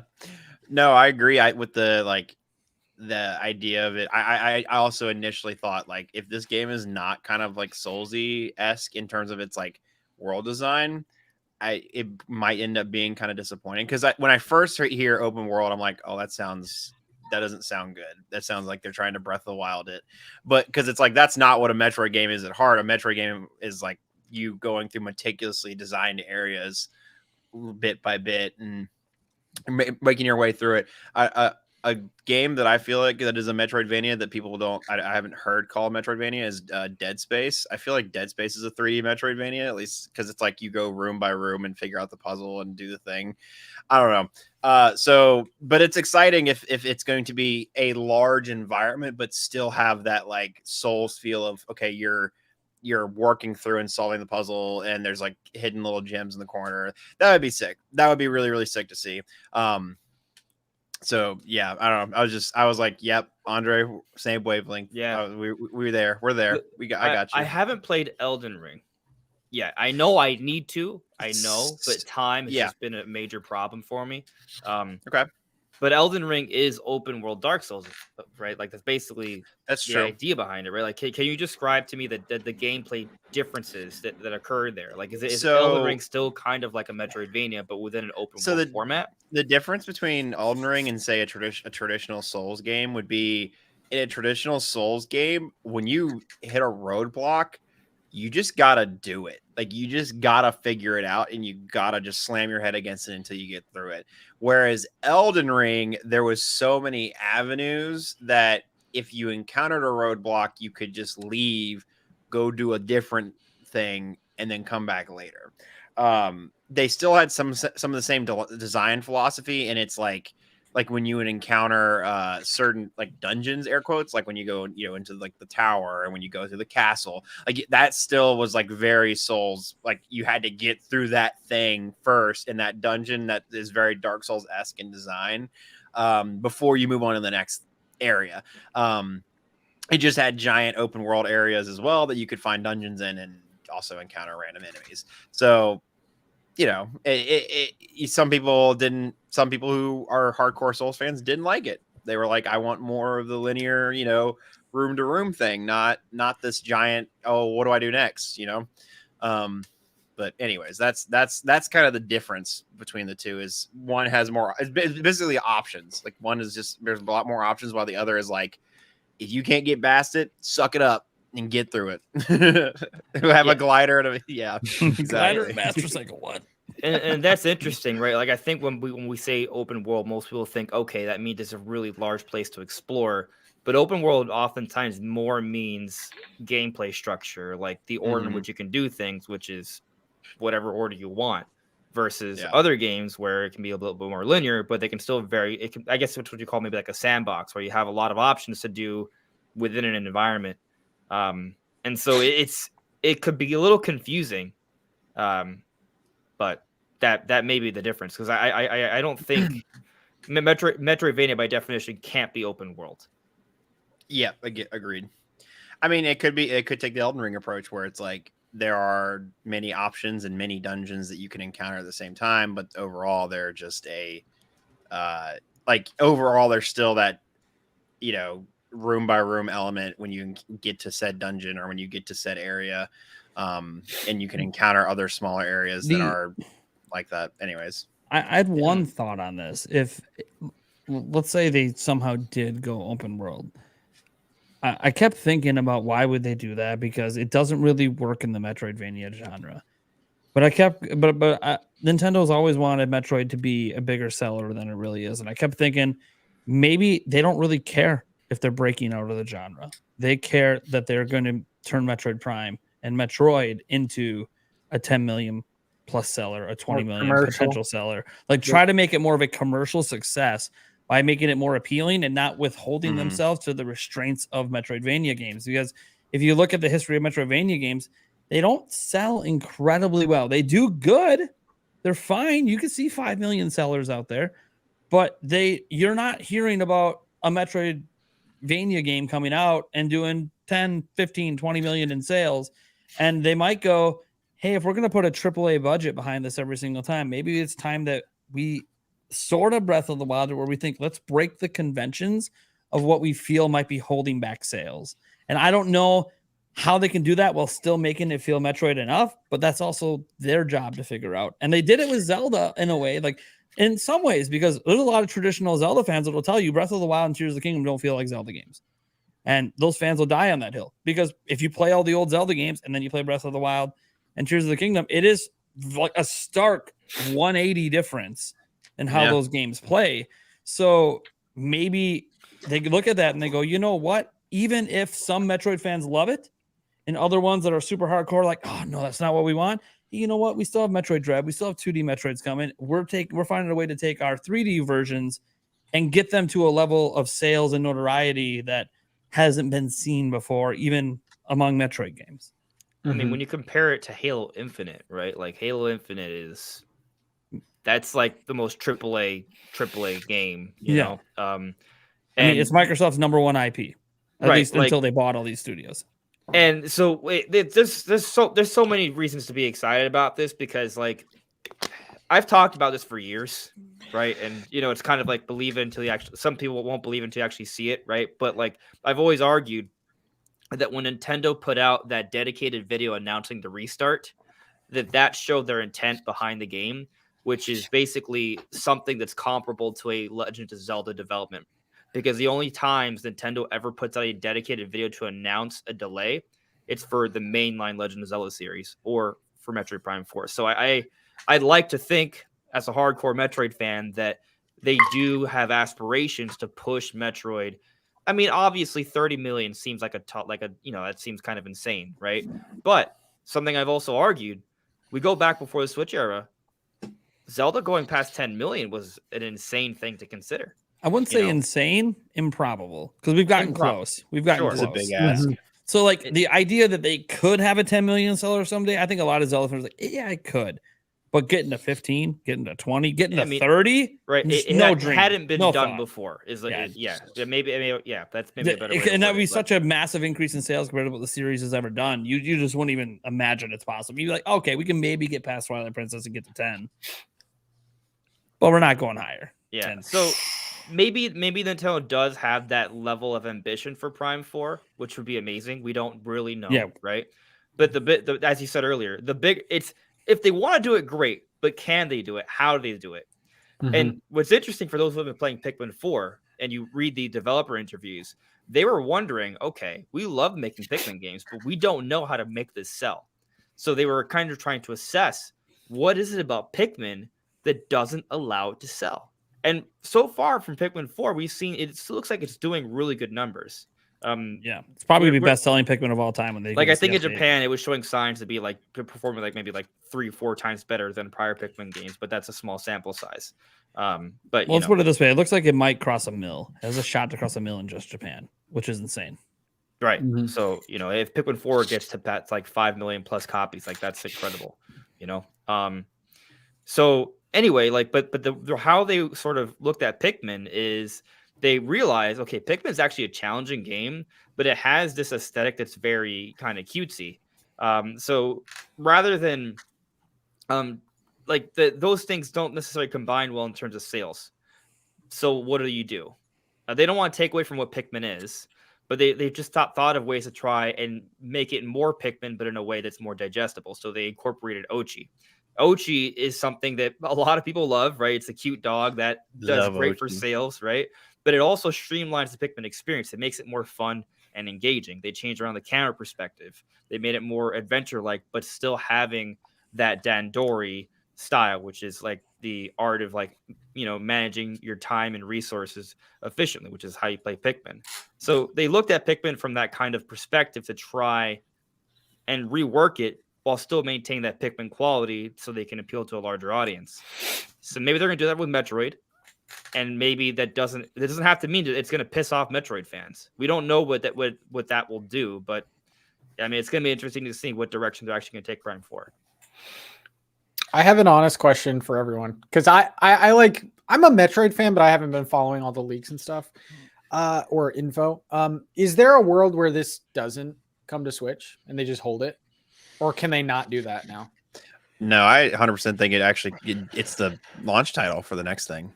Okay. Actually, that's my gamble. That's 100%. Because if it is this like visually stunning game and all this, I kind of don't want it to release on the Switch. Here's the way I look at it. There is a report from Andy Robinson that he said it's like the swan song game. Well, let's not call it report, rumor. That's right. He doesn't have enough sources to report it, but it's more than one. But he's heard that it's the swan song game, which would indicate that it is the final major release for Switch. But here's the thing, like we talk about, I don't want it to just be on Switch, but if it's backwards compatible, then it's on Switch 2 anyways. And then if they just have DLSS work with it, suddenly it's in 4K and it looks even better on Switch 2. Yeah, I guess if they do the whole Breath of the Wild thing with it, where it's a launch title for the Switch 2, but is also on Switch. It's not going to be a launch title for Switch 2. Not a launch. They're going to already have 3D Mario at launch. They're not going to have Metroid Prime 4 and 3D Mario same time. I mean, you don't gobble sales. You do not put this would be like if Nintendo had Spider-Man 2 and it was a Nintendo game, not PlayStation. They decided to drop Mario and Spider-Man 2 in the same day. You're just not doing that. It's just not. Let's be realistic. There's a reason Nintendo's have two AAA games on the exact same day. So you're saying there would be a Metroid Prime 4 launch and there would be no 3D Mario? Yeah, they would be like Metroid next Prime season. 4 and Mario Kart next season. Where they're so different that one's I will say this. If Nintendo launches Switch 2 at Metroid Prime 4, that would be one of the boldest big ball decisions I've ever seen a company make. Take one of your franchises that's their best-selling game is barely cracked 3 million, and we're launching our next gen system with it. That would be big ball move. But if they add multiplayer, like if they make multiplayer, Like at least my God. Zelda's launched a system before. like a Halo multiplayer, dude, that'd be. Oh my I God! think that's Imagine. Yeah, we Metro didn't talk about becoming the multiplayer next Halo. possibilities. So I'm glad you guys brought that up. We actually touched on it yesterday on our podcast too. Because a lot of Metroid fans hate the idea of there being multiplayer, right? Of course, The suggestion is it takes away from the single player. So there's a lot of like first person adventure games. Like for example, Wolfenstein 2. There was controversy because they took away multiplayer from Wolfenstein 1 and they just focused on the single player. My perspective is if you have the budget for it and if you can do both, then do both. As long as the campaign is untouched, right? As long as the campaign is what we would have gotten, like that sort of game of the year masterpiece adventure, then I'm all for that. I mean, the other thing is that Metroid games aren't even supposed to be long games. You know, like all the Prime games, you can beat somewhere between 10 to 20 hours, right? And maybe Prime 4 is a little bit longer, but even if it's a 30 to 40 hour game, that's not like that long. That's something that you could probably replay and maybe, Metroid games are sequence breaking. It's meant to be replayed and you try and get like better times and stuff, completion. But if there's also a multiplayer that you can unlock things as you progress, like that would be really cool. And I actually even threw out the idea, like, what if it is kind of like a Call of Duty, where like Call of Duty is basically 3 games in one, right? Like you have the campaign, you have the multiplayer, and you have zombies. What if you do something like that for Metro? Maybe expecting 3 modes might be kind of insane, but they did have Federation Force once upon a time, which was an online co-op kind of game, where like imagine like you do bounties or like you play on a team and you're hunting in an alien environment like a giant monster, like first person Monster Hunter. Like it would be cool, right? Like that's just a possibility. But point is, I do agree. Like if they have the budget for it, do multiplayer, and if it comes out early on the Switch too, that can help it to be evergreen. I think it sells like double the amount if they had a good multiplayer. That they continually update, like a Splatoon style kind of strategy. Yeah. Especially given the lack of FPS multiplayer games on Switch. And Switch I'll 2. be honest. Because thinking Call of Duty's coming, but I've never been a big Metroid guy, but if they did make it a little more open and added a multiplayer, I would be inclined to buy become a Metroid Prime Metroid 4. guy. That's what I'm I saying. played That's what we're Dread, saying. Appeal and I to new really like audiences, Dread. right? but Dread is not Metroid Prime. Those are No. 2 very different games. Like I saw the Metroid Prime remaster and I was like, yeah, okay. You're the reason it already sold 1 million. I am. I'll also say I'm not. Hey, I'm not. I a feel big like I was fan of the right, by first the way. person. We had another financial brief come, no updates to Metroid Prime Remaster. What did I say? It wasn't going to sell like crazy numbers, and you thought it was going to go nuts. I'm like, no, it's not. All right, the end. I was right about something with Metroid. Something I wanted to be wrong about. That's all. So will Nintendo ever stealth drop a game like that again? Probably not. Well, They might do it with the You Prime know 2. what? They did it with Pikmin, Possibly this 1 and September 2. at Nintendo. Yeah, they Live. did it with Pikmin 1 and 2. Yeah. I don't think the If they Shadow have Drop a- is really it. It's they just have a it's just direct around Metroid's that never time. had a huge appeal. Yeah, like Well- imagine if they shadow drop Twilight Princess and Wind Waker. Those would sell like crazy Yeah. because they it's won't- Zelda. They probably sell at least 4 mil. Yeah. I just want to say that 1 million is not a little, right? Like, Well, no. Good. I used Yeah. to be player. But you were short. like, oh, it'll probably outsell Dread. I'm like, we'll see. and that could happen, but it doesn't look like it. It doesn't look like it looks has the very evergreen. unlikely. I mean, even Dread doesn't look evergreen. Like it's just 3 point something million, which means it barely sold more than the last time they had an official update. So It's weird though, because you go. If we're talking about fundamentally, moving away from Metroid Prime, something that they could fundamentally change that would get me to buy the game is give me the option to play in third person. Not that I have anything against first person. I just personally like being able to like do the over the shoulder camera and see my character as opposed to looking down the barrel of a gun. Like I prefer Fortnite where I can play third person as opposed to something like Battlefield or Call of Duty where it's just the gun. yeah. Because I feel like it gives me a better, what's the word I'm looking for? Like spatial awareness Sure. in the Sure. game because I That's can why some people like actually that, yeah. see Other around. M. So not saying it's the only way to play the game, but just give me that as an option. Yeah. And I would definitely get into the game. So I want to give Paul a chance to talk. Sorry, I've cut you off twice. What were you trying to say about the game? I You was don't starting to remember. say it, and Now you don't I remember. kind of came and was- went. You were saying something about Nintendo Live and the Nintendo Direct happening around Oh. September. That's the last thing I heard. That was a little thing chiming in. Yeah, regarding a stealth drop, I think that, I mean, if we're still assuming that Metroid Prime 2 and 3 are getting some type of HD port, that could potentially be a, hey, this September, here's another announcement. You know, and maybe it's released as a bundle. Like if there's less effort being put into Metroid Prime 2 and 3 than remastered, then instead of a solo $50 cartridge, it's, you know, a $50 bundle or a $60 bundle that's two HD remastered-ish. Well, just call them HD up-resed versions of the game, and that's it. Maybe they're able to be purchased separately on eShop. Maybe the digital version comes first and then a physical second if they want to play that around. In an ideal scenario, at least in my mind, like, because I'm a math guy, I'm a numbers guy, I like the way this sounds because it's all 7 months apart. Metroid Prime remastered, February, 7 months apart. From then, you would have Metroid Prime 2 in September. 7 months later is April next year, Metroid Prime 3. And 7 months later is Nintendo Switch 2, Metroid Prime 4. You're spacing them out 7 months apart each between, you know, Metroid Prime remastered, 2 HD, 3 HD, or 2 remastered.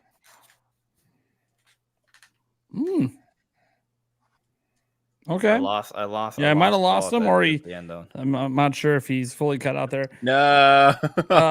It's okay. We'll see. We'll give him a moment to see if Oh, he pops back in. no. Damn Nintendo ninjas leaking Nintendo out the ninjas. I know, Prime he said he's schedule. He He nailed said it. he was 2 on the nose. He Get him nailed out of it. here. Get him out of here.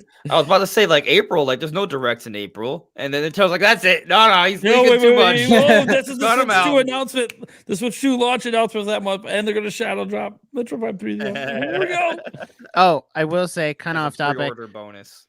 I concede the 2023 for Switch 2. It's too late. We're in August. I said I was gonna wait till August, but You're not gonna wait because there was somebody who Coming out said, in "Hey, it might get 2023 announced or around now? Gamescom." no. We've gotten a lot of reports the last week or so. Yeah, it's Yeah.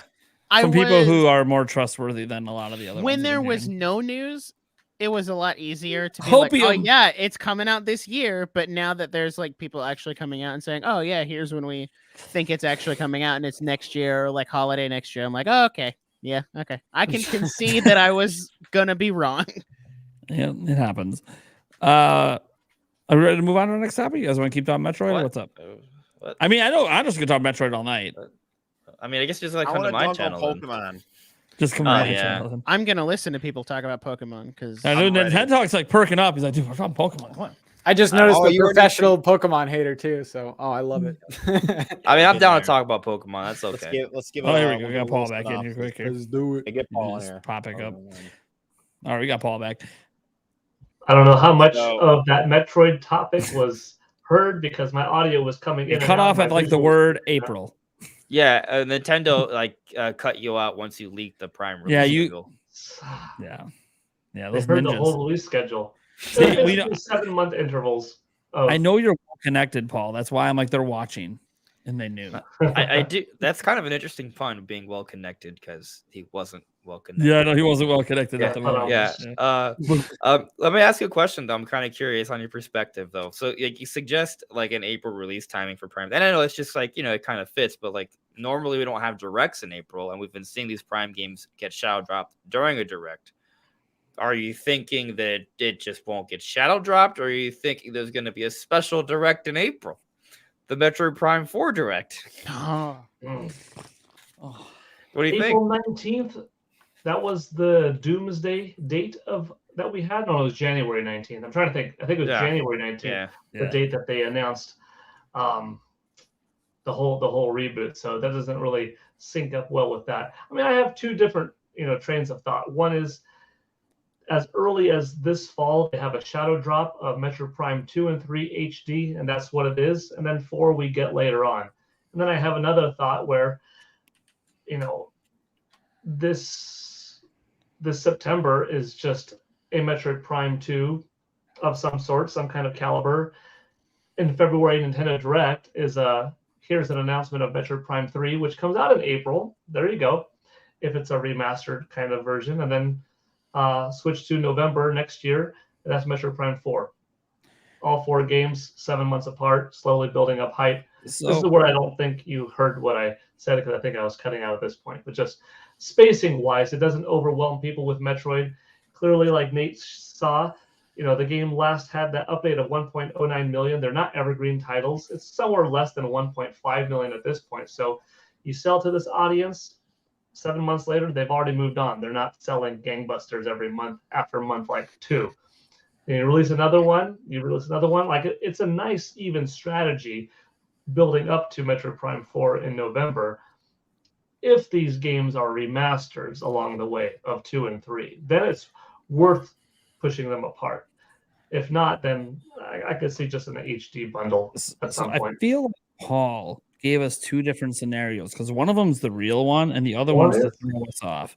Because you pay attention to his Twitter, he's got all these pictures with all these Nintendo celebrities. I'm going to say he knows he's met Dougie. He's probably got Doug Bowser on speed dial over there. He's been around Shigeru Miyamoto. Look, I mean, I just kind of feel like he just knows and he can't tell us. Because here's the thing: Paul Gale always is like 100% accurate on sales data. So he's got somebody in his ear. He's trying to throw off the scent by giving Paul, us two tracks. This is so off topic, but Ooh. Paul, you're jacked. Holy hell! I looked at your Twitter profile pic. You're fucking shredded, dude. You're shredded. What the hell? I'm scared now. Yeah, you don't want to mess with him. There's I a know, there's a damn. reason the Nintendo ninjas don't come after him. There's a reason that like I'm on a health kick and he's tried to get me to do his little workout regime every single time, because he's just like, dude, hey, look at me. This is what you want, right? Look at me.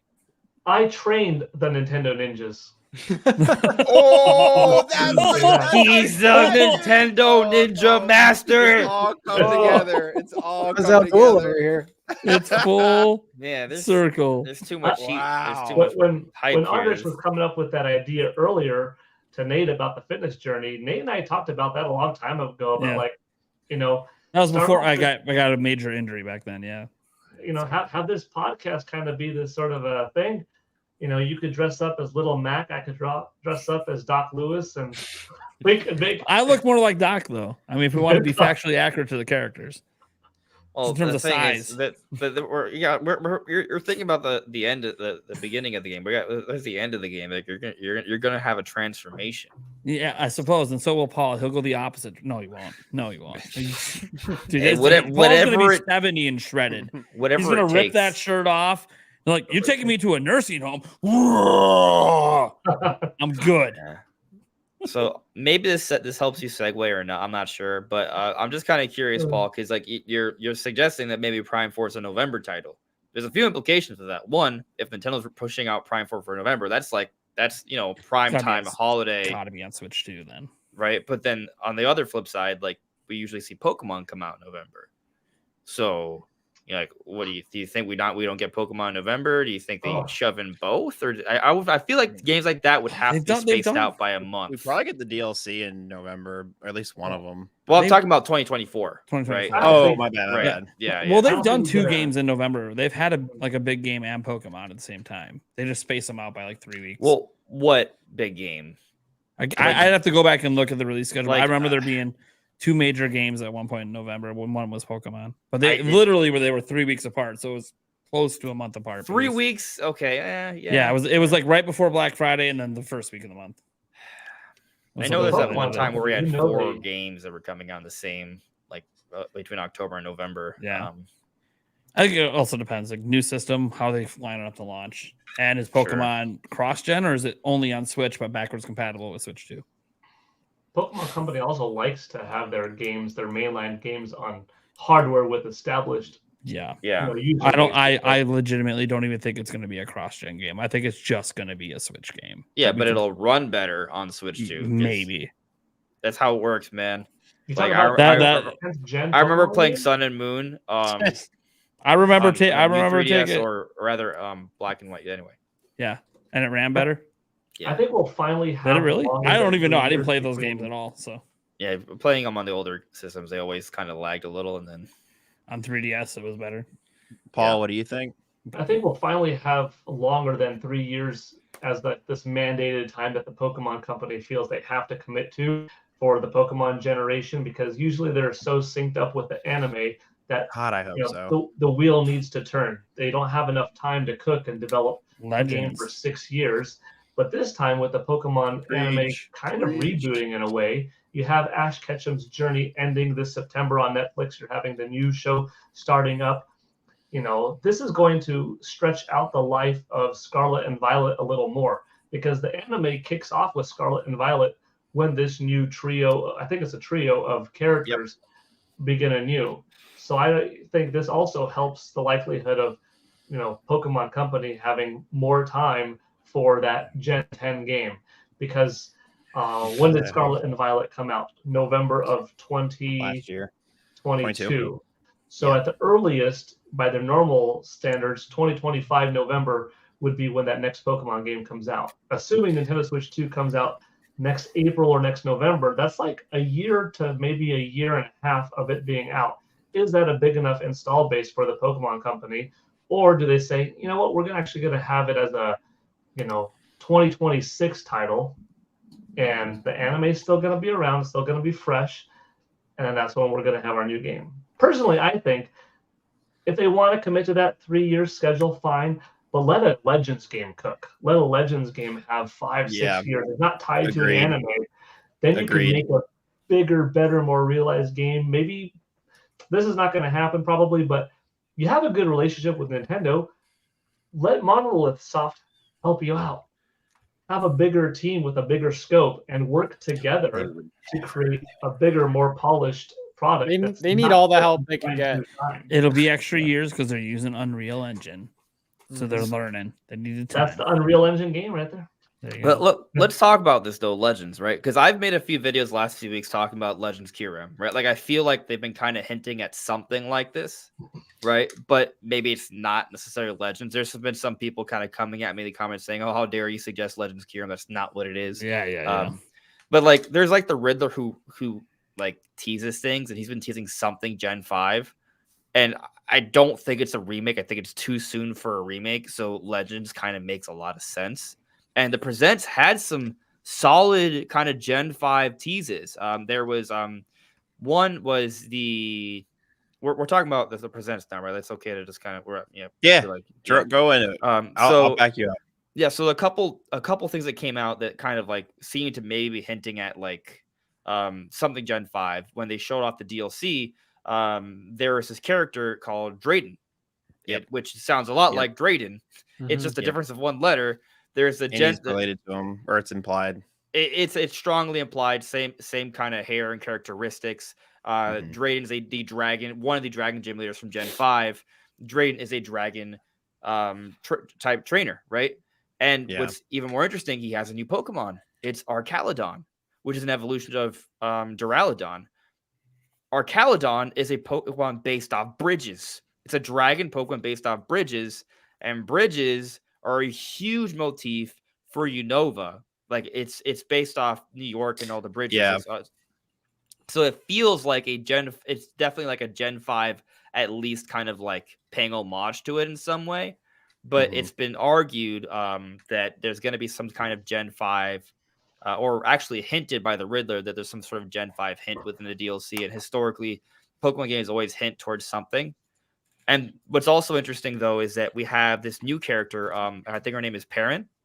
And she actually shares up a lot of characteristics with Adamant from Legends. The hairline, the bang, the hair color pattern. Yeah, she's a babe. Beautiful. Yeah, she's beautiful. She's cool. But yeah, so it's just interesting how like there seems to be kind of like these mounting potential teasers and hints for something Gen 5 related next year. I think Legends makes the most sense, but yeah, I mean, I would like to see a new Legends game. I loved Legends. Legends was like, I want the future of Pokemon to be Legends. Honestly, it's such a nice shakeup of the formula of the game. The core gameplay loop is fantastic. I don't know, Legends. That was my shit. Loved Legends. But I could see something coming next year. But to your point of, you think it's too soon for a remake? if they're doing the thing like they did with Gen 4 where they gave it to that other company, Ilka, like if they still have Ilka on the back burner making remakes, like churning out remakes, I could also see another, like we get the same thing where it was just a tried and true remake and they charge you $60 for it, and then they gave us some sort of Legends game that's like a different whatever. Yeah, I don't know. I don't know if they would do that strategy again, but I don't know. The original two sold well, like the two remakes. What is it? Brilliant Diamond, Yeah, I Shining mean, Pearl. they did good. But like I personally am not huge fans of them because they took out a lot of features from like the third version that I was like, this isn't great. But if they have that Ilka still churning stuff in the background, then I could totally see them doing like, hey, a remake, hey, Legends. I don't know. That's just me. Because Legends is in-house Game Freak, and Ilka, and then the remakes are just totally separate. Right. Yeah. So, anyways. And Legends could have sold a lot better, right? Because there was another man. Pokemon game that came out the same year. Scarlet and Violet, yeah. And there's only one version of it. They cut off its marketing. They didn't give it a holiday season as a dedicated Pokemon game. Yep. And yet, despite that, it still sold 14.9 million, like just under Let's Go Pikachu and Eevee. Like if they actually gave the same level of attention as Pokemon Let's Go Pikachu and Eevee, it would have probably done a lot better. Yeah. Welcome back, Nate. Anyways, talk about. I thought it was an emergency. My mom calling me at 10 p.m. I'm like, oh, dude, is someone in the hospital? No, it's because my kid, I grounded him for like an hour this morning, and he got on the Alexa, and he used the Alexa to get a hold of my grandma to be like, I'm grounded. Can I come get food? I'm like, oh my gosh. Nate, can you please can you give me my screen share permission? I would like to talk about this long-necked fellow. This wonderful fellow right here. So this is the Paradox Ryoku or Raikou. No. He's beautiful. He's a wonderful boy. Love him. So yeah, new Paradox Mons. They didn't even announce it. They were on screen for literally like a second. This one and the Cobalt one, I didn't have pulled up. But that new Paradox Mons. We got more details about the DLC. Here, I'll stop screen sharing. More details about DLC. We got, what else did we get in this Pokemon Presents that mattered? So basically NSO the DLC stuff confirmed that DLC Wave 2 is basically paywalling the Battle Tower and the Safari Zone. DLC Wave 1 is actually kind of original. Like it looks like, oh, you're on a field trip and you're doing stuff with these new legendary mythical Pokemon. Looks like another trio, honestly. And then new Paradox Mons, new characters, all that jazz. I'm trying to think of like what else they said during the Wave 1's coming out September. Say that again. Wave 1's coming out September. That's earlier than expected. It's September? I didn't know they gave it a date. 13th. They gave it a date. It's coming out September. Like 15th or 13th. Yeah, and all of a sudden, winter 2023 could actually mean December. Maybe. Yeah. Wow. Neat. Yeah. Crazy. What else did we get? More selfie mode. Sleep. Did you mention the NSO updates? Because that's the only thing I cared about. We're still talking about the DLC. Yeah, I was trying to think if there's anything I'm missing on the DLC. I think that's it, basically, with the DLC. Selfie mode. There's a selfie mode? I thought there was always a selfie mode. The Mewtwo update. Well, it's an updated selfie mode. Oh, I didn't know. Okay. Expanded a wider range. Yeah. There's a they also gave everybody a Mew, and you can go do raid on Mewtwo now. So that's pretty cool. We need to talk about that. We need to talk about that. Okay, talk about it. What are we talking about it. Everything that presents is exactly as I predicted until they actually announced the presents, because I did my predictions before the announcement. And I didn't like once they showed that like the tease, like they didn't have to do anything. They just had to it's like put the white screen Pokemon Presents and we would have paid attention. But they added a little purple flare, right? So we all went in different directions. Oh, it's Pokemon Legends Mewtwo. I was saying, oh, it's Detective Pikachu sequel because of the neon lights and the Mewtwo boss. And it just turned out to be a Terra Raid battle. I think it's just ridiculous that I just for a Terra Raid battle, was that really what you were hyping up? Yeah, they really went hard on that trailer. I was like, why is the trailer for this, assuming being made in house, so like hard? But then the game looks like it does. Like, I don't know. I was like, damn, they really was just they were pushing this one. If it was like an actual quest that had like more than just go battle Mewtwo, like if there is like like they added like a free quest that took a few hours of gameplay, that'd be like all right, cool. That's like a free like little DLC. That would be neat. 1.5. I would fuck with that. But Big that's not what time. it was. It was a terror raid It's battle not. which they do every few weeks. That's where they had to advertise and tease it with, like they got to hype pull you worked, in. though. just out of touch. Yeah. I mean, it did work, yeah, but They could have just did like the Game Boy sound from the trading card game, and that would have been more hype. Yeah, everybody would have saying. freaked out, and then it would be like, it's just the Game Boy game. I don't think they'll ever put the regular games on NSO high key because they know they can milk them for $60 reboots. Yeah. 100%. They will never ever. Because someone told me this the other day. I was like, I always have known that Pokemon Company is separate from Nintendo, but I thought that they are so close that Nintendo has a lot more agency over them than we think. But at the end of the day, they still are third party. And Nintendo doesn't really have an effect. It doesn't. I don't know. They don't have any. Nintendo they don't have as owns much part of agency on it. TPC. It's more of a what Nintendo, because Nintendo helped form it. They're one of the companies that helped form it, so they own a huge chunk of it. But the whole reason they formed TPC is so they don't have to manage Pokemon. Yeah, like that was the entire, so they could be hands off and be. But I was wondering, they have the food because supply. the biggest thing for me was, and this is the problem I think a lot of people have with the DLC getting all this pub and everything, is Nintendo themselves, the parent company, one of the co-owners of, I mean, they literally own the Pokemon copyright. It's just Nintendo owns the copyright of the Pokemon name, but they co-own all the stuff. They co-own Game Freak, they co-own TPC. They came out and said, we are going to release a patch to fix the performance of the game. Nintendo promised a patch that has never come. Still hasn't come yet. And my only thought process is that maybe Nintendo got a hold of Game Freak and they said, well, we got to work on the DLC. And Nintendo's like, okay, we'll try to fix your game. And then they went and looked at it and they went, what the fuck? What are you doing? We have to recode the entire game. And that's why they're forcing Unreal Engine. I'm just going to keep going back to the Unreal Engine fake rumor. They said, what the fuck is this pile of dog shit? Like, there was a point in the direct. When does a parent studio come out or a parent company come out and say, we promise to fix this? And then it just never gets fixed. And let's tout new content. When everybody, I saw this in the live chat, everyone in my stream was waiting for them to be, DLC, and we got a performance patch coming, update, blah, blah, blah, blah, blah. And they're just blatantly ignoring, because by the way, the Pokemon company never promised that they would fix it. No, but the company that partially owns you did. Yeah. And it didn't happen. Now, maybe it will happen. Maybe that's something that they don't want to tease yet. Maybe September 13th, the DLC comes and it includes a performance patch with it.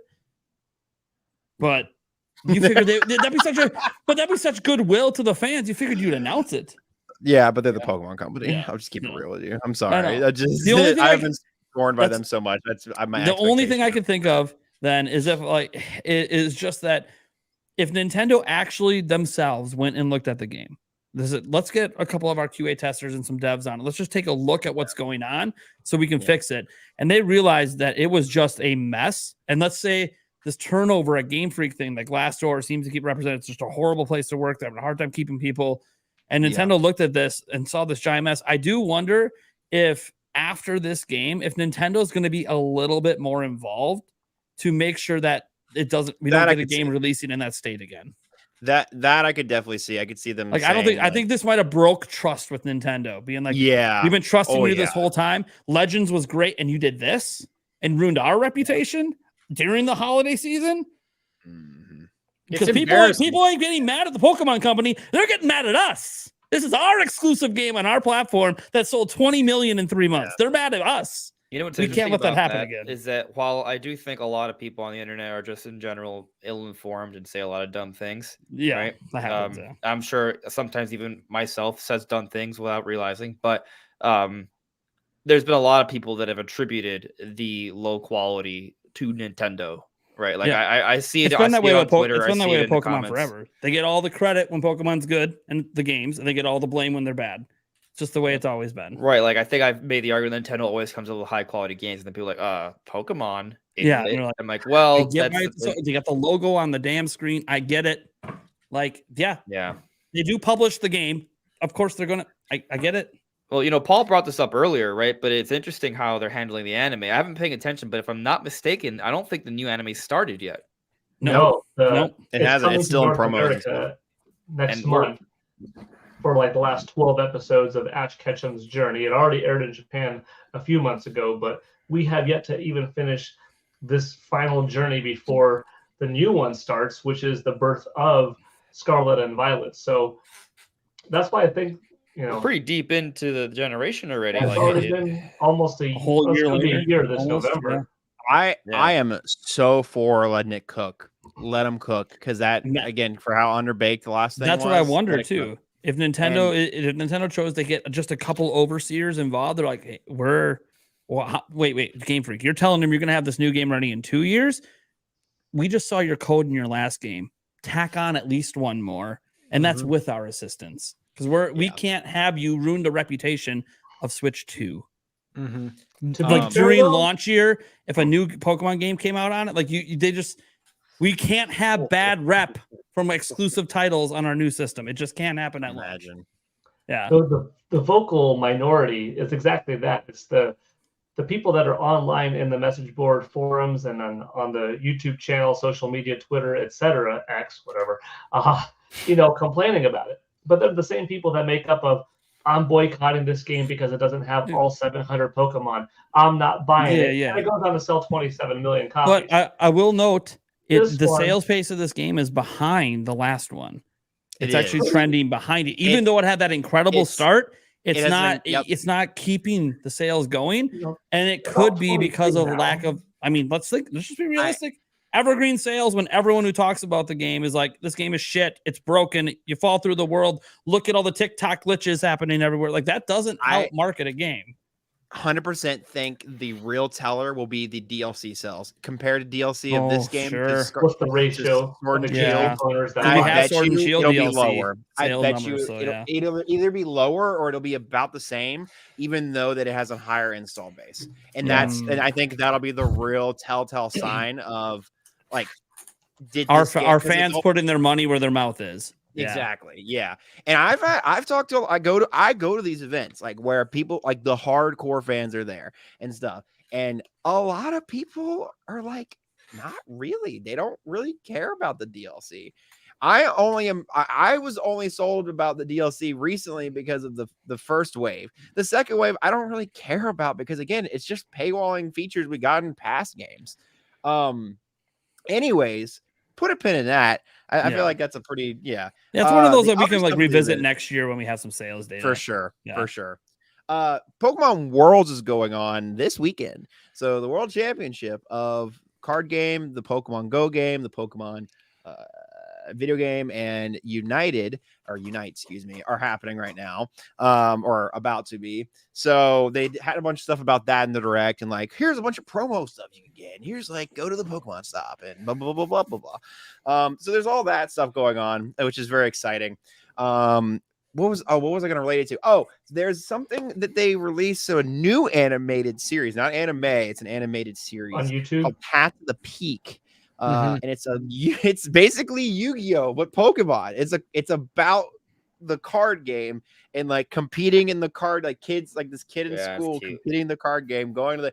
I thought that looked really cute. I'm kind of excited for that because I love the card game. I think the card game has a really good like community. It's very well supported. They do a good job of like balancing the thing. Like it never feels like there's like just one meta. It's always like, okay, what are we rotating in and out? And you know, they do really well at the cards. I mean, I would hope so. That makes them the most money. But the Path of the Peak anime looks really cool. And that was the other thing in the Pokemon Direct that I was really excited about. I'll let anybody else speak about the Pokemon Direct because those were kind of the two things, was the DLC and then that anime. There really wasn't that, in my opinion, there wasn't anything else really in the Direct that I gave a shit about, but No. that's just me. Cafe Remix. Yo, you could have all the Pokemon at Pokemon Go now, which that's Dude, actually kind of exciting because I'm going to go. Stadium every 2 and TCG dropping on NSO. Yes. Yeah. That you know what was kind of good. You know what it That was also reminded me though? good. And so they announced some N64 games like a long time ago, like end of last year. And I looked at this graphic and realized 4 of them haven't even come out. Mm-hmm. What is going on with the Nintendo 60? Why did they announce stuff like a year ago that's still not here? 2 dropped today, or not today. 1080 snowboarding, right? Yeah, 1080 snowboarding was one of them. Yeah, 64. Yep. Mario Party 3. Mario Party 3 is one of them. Yep. Yeah, Mm-hmm. It's like, how did you announce these a year ago and they're still not here? What is going on? Ike, they Yeah. probably forgot. Now I understand that they're adding online multiplayer to stuff, but it's like, man, It was probably just to be like, hey, look at all these games coming. get And it's like, excited. And now we're yeah. only launching one every 3 months. Have a good day. We'll probably get a handful in the September Direct, high key. Like that's probably just the reality of it. They'll be like, and now you get like 5 more. Have fun. Congratulations. We're never making a GameCube one. We're always gonna port stuff. Honestly, so if Switch is coming, okay, never mind. Pokemon. Go back to Pokemon. We start talking about this. I'm gonna be like, oh man, is GameCube gonna be on NSO on Switch too? Let's just go. That's what I was about to ask. That's what I was just saying. I don't think they do that. I think they keep porting because the past few GameCube games they've ported, they just make oogles and boogles of money as off of. And Did we mention Detective Pikachu at all? Because that looks, oh my Detective god, Pikachu Detective returns. Pikachu looks like ass. that looks like the worst thing ever. Like it's shocking. It looks like a 3DS game. It really does. It looks like a I mean, it 3DS was game. Look, it is. Yeah, like the first one. Look, I'm Yeah. gonna be, as someone who's like not a huge Pokemon fan. One, I'm really excited for Pokemon Detective Pikachu Returns. I really am. I love the first one, and the gameplay and the story. This looks okay. It's more of the other one. Looks like a 3DS game. I'm just gonna say something that people get really pissed off about in the Pokemon community. I don't think any of the Pokemon games on Switch look like modern games. They all look like 3DS games, just in higher resolution. I'm just going to be honest. None of them look. Yeah. Okay. Fine. Let's go. Sure. When I say all of them, obviously there's like new Pokemon Snap. That doesn't count. That was made by Bandai Namco. But that is none of them look like, they all look like ass. My favorite Pokemon game of all time right now, by the way, is Pokemon Legends Arceus. Looks like shit. Yeah. It does. It's garbage. But when was the last time you checked your toilet? It's amazing. The world building's great. Like the story's really good. So I love, the catching mechanics. Obviously, I really love that, man. So I love everything about that game. But yeah, I kind of just I see people shitting on Detective Pikachu, and I'm like, dude, all Pokemon games look like shit. What are we talking about? Why are we expecting them to look good? They've never shown they can make a good-looking Pokemon game on modern hardware. Pokken is also another good-looking. But again, game. not made by. It's not a mainline Pokemon game. It's not made by Game Freak. Neither is Detective Pikachu. Sure, but Detective Pikachu just looks like the rest of the Pokemon games to me. It looks like shit. But by the way, the illustrations in Cafe remakes look amazing. Okay, fine, fine. I'm not talking about the honestly, to be fair, Pokemon Unite to me looks like the most impressive visual Pokemon game there is. Now, I understand these are made by Game Freak doesn't make good looking things. Okay, the Detective Pikachu game doesn't look good. Cool. Well, where do they get their cues from? Oh, well, Game Freak doesn't make good looking Pokemon games, so why should we worry about it? I forgot what game it was. I think it was the DLC for Scarlet and Violet, but it shows in one of the frames, it shows like them like putting their head through like one of those things like standees or something. And the resolution on that is just awful. It's like NES. It's so bad. Well, so good. I mean, NES is my favorite gen. Anyways, the reason I brought that up is when I see people shitting on it, I'm like, okay, why are we shitting on this thing? They all look like ass. Like we either just universally shit on them, or we just shut up about it and accept that Pokemon games just don't look good. And it is what it is. And should we expect better from one of the most popular IPs in the world? Yes. But they've proven consistently we're just not going to get better. So it's gotten a lot worse. Like Let's Go is, it's that's the thing. Let's Go I thought was actually a solid start. I'm like, oh look, it's not quite there, but at least it looks like they cared a bit about the visuals. Mm-hmm. And I was really excited to see what was going to happen with what eventually became Sword and Shield. Yep. And then Sword and Shield looked worse. And I'm like, oh no. They don't know how to make an HD video game on a modern hardware. They just don't. They've been making things on things with like 10 megabytes of RAM for too long. They don't know how to make modern games. I think it's the open world that they fumble with. Because like Sword and Shield had good parts in it too, but that was like more the linear parts, like the mushroom town or whatever, or it's Oh all yeah, neon and there's stuff. always those some Yeah. areas that look all right. Yeah, yeah. It's the open world though. The textures are just They so bad. Okay, are they still using the 3DS engine modified? No. Nate, they're not the 3DS engine. They're still using the Game Boy engine. Well, that's what I'm saying. Like, are they still using, because they modified engines, all these are they still doing that? Or can we or did they build a new engine and it just isn't fleshed out? I don't really know. Because it looks like to me, and even just like movement wise, it just feels a lot like it's still the same old engine. And I'm like, if they're trying to do to me, this is like, imagine that they tried to make Breath of the Wild, but they were doing it on the Twilight Princess engine. It's like, but it doesn't have the physics. It doesn't have. They just wouldn't be able to do it. That's why they needed to do a new engine. The Pokemon Company and like Game Freak might need to recognize it's time to modernize. That's why I bring Unreal Engine back in. But I'm not saying they're using Unreal Engine. It's just like, but I just want to see it. It just feels like they're using something they shouldn't be using, and that might be the core of all the problems. Using something that's not built for the hardware. I would agree wholeheartedly. And the problem is they've had 7 years and it hasn't gotten better. It actually feels like it's getting worse. So, No, 100%. I don't think people want like- hyper realistic. Oh, sorry. It doesn't need to be go hyper. ahead. Unreal Engine doesn't have to be hyper realistic. Yeah, and that's what I was saying. People just want like a nice stylized game and that runs well. Yeah. And looks like so. Like when you're playing the game and it looks like something that is like maybe Wii era at best. It just. I mean, come on, Nintendo shits out side scrollers in a year that look better than this. What are we doing? And it's like, and what makes people really frustrated is not only because it's one of the largest IPs in the world, so it's not a budget reason. They have money. It's also Nintendo. Nintendo has this quality standard with their games where, man, like we imagine like the Switch 2, right? One of my biggest thrills about it is, it's PlayStation 4 power. Look what they did with Switch. You give them PS4 power, their games are going to look better than some PlayStation 5 games. Because Nintendo's developers are just that damn good.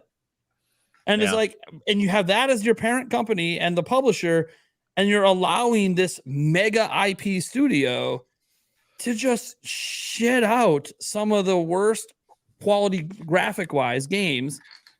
It just doesn't make sense to me. Performance wise. Well, I mean, now officially performance. I mean, Sword and Shield at least ran decently, and you weren't falling through the world and stuff like that. And Pokemon Legends Arceus again ran good enough. I didn't really understand why it had some of the hitches it did, given there wasn't that much going on the screen at once. I didn't really. I've seen more impressive games on Switch not have problems, but I was like, but it's the Pokemon Company. This is probably still using the damn 3DS engine, and you know what? For using something meant for like hardware from a decade and a half ago, it's all right. So I'm going to give you a little bit of pushback, right? Sure. I understand where you're coming from, right? It's not like I'm not blind to the Sky. Well, I don't think anyone's blind that they don't. Right, the games don't look that great. I mean, I think there are parts that are pretty, but obviously there's a lot of issues, and that's I think a lot of the stylistic too. I like the art direction. It's just they could have did way more. I mean, I feel like I can envision a better looking game on a 360 in theory, right? But in theory, I would say before Scarlet and Violet, you could very easily make the argument that they're actually trending in the right direction in terms of like what they're doing with their games. Because Sword and Shield comes out, and they incorporate the wild area, which is something new for Pokemon. Sure. And while it was a little choppy, it was adding like, an openish environments, right? And then the DLC comes out and they run better. There's a little bit more to them. They're more diverse. They look better. And so like, okay, we see a good pathway. Then Legends comes out, and I would say it does an even better job than even the DLC wild areas, and that looks pretty good. And then Scarlet and Violet comes out, and the entire game is open world. So from that perspective, there actually has been an upward trajectory in terms of exploration. But the performance got so bad that we're like, okay, what's going on? Sure. But I mean, the real problem is it's just that they don't have enough time. So what's interesting is we heard that Game Freak sets their own time frames. They're actually not being pressured by TPC. They tell TPC how long they need to make a game. Now, I think once that's set in stone, they can't delay. But why wouldn't they give themselves more development time? That's just what I heard. How it works is that TPC doesn't pressure them. Is that like an It's inside Freak thing? tells them how long we need for each game. Is that a rumor or is that like an interview? We can call it a rumor, but it comes from a former employee at Nintendo of America who used to work on localization. But it's still hearsay because he was just told by somebody else at the company. Yeah, I mean So- that's a rumor. Yeah. Yeah. He said, she said. Yeah, he said, she said. Yeah. And then you look at Glassdoor and Game Freak. I don't know. I'm kind of connect the dots, and the games look like shit anyways visually. Like none of what you just said changes the fact that visually they still don't look good. Just because we saw a progression to open world doesn't change. They've gotten it visually. more. Their ideas have gotten better. I think they've experimented more, but Yeah.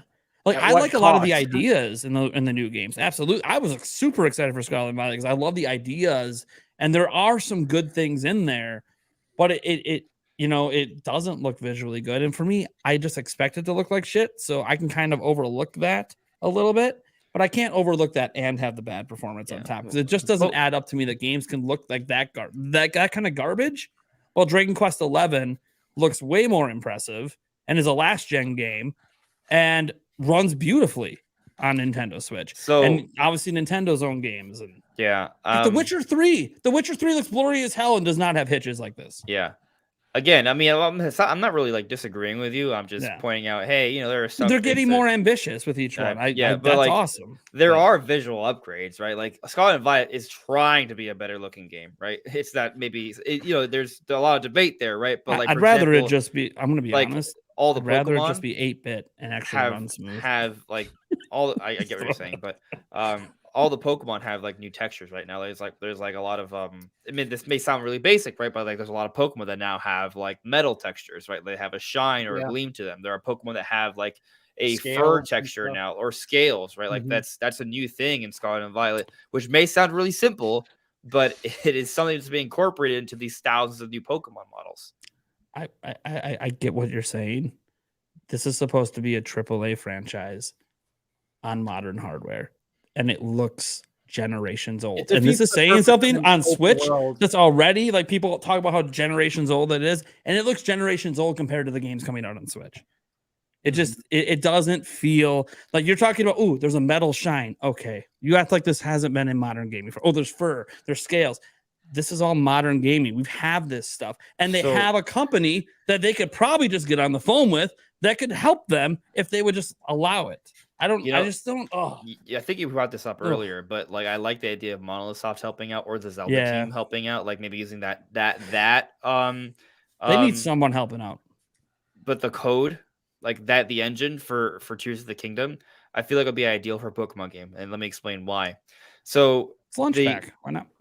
The Pokemon game, right? Like it's an open world with a lot of characters in the environment moving around and interacting with the environment, right? Like, and that's maybe part of what makes it challenging. It's not just a character moving around the world and there's a couple like interactions. There's a lot of different creatures all around. But then you look at Tears of the Kingdom, what they did with that, tons of physics involved, tons of manipulation and interaction. And then you can have skirmishes. You can have large skirmishes with dozens of enemies. You can be fighting alongside a whole bunch of NPCs and bring in 4 or 5 of your own party members all at the same time with the physics, with the crafts, with the creations, all the same play with dynamic weather. Like that's a lot going on, and the slowdowns, the frame rate hiccups are fairly minimal, and the game still looks pretty good. That's not too bad. Imagine if they were to put Pokemon in an engine like that, because all the things that are going on there are the kind of things that do go on in Pokemon.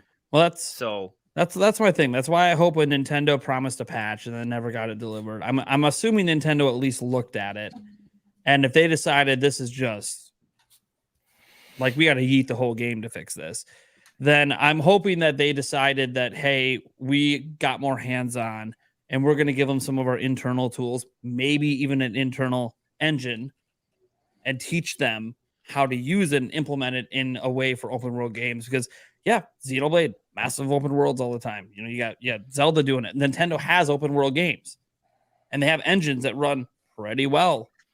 So if they could just like, I don't know, the big tell will be the next big newly developed Game Freak Pokemon game. That'll be the one that I think will tell if Nintendo got involved.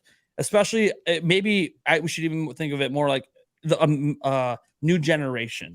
The next new generation one, I think, will be telling if it suddenly comes out and it's really polished. I'm going to be pretty convinced Nintendo got involved. And they might be using it. I mean, we might even find out day one they're using. Oh, suddenly they're using Lunch Pack. Oh, well, there you go. Then that's what Zelda uses.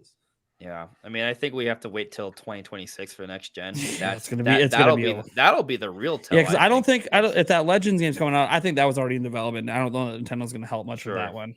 But I think like the next new gen, like that next one, I think is going to pop off for 20 million, possibly real quick.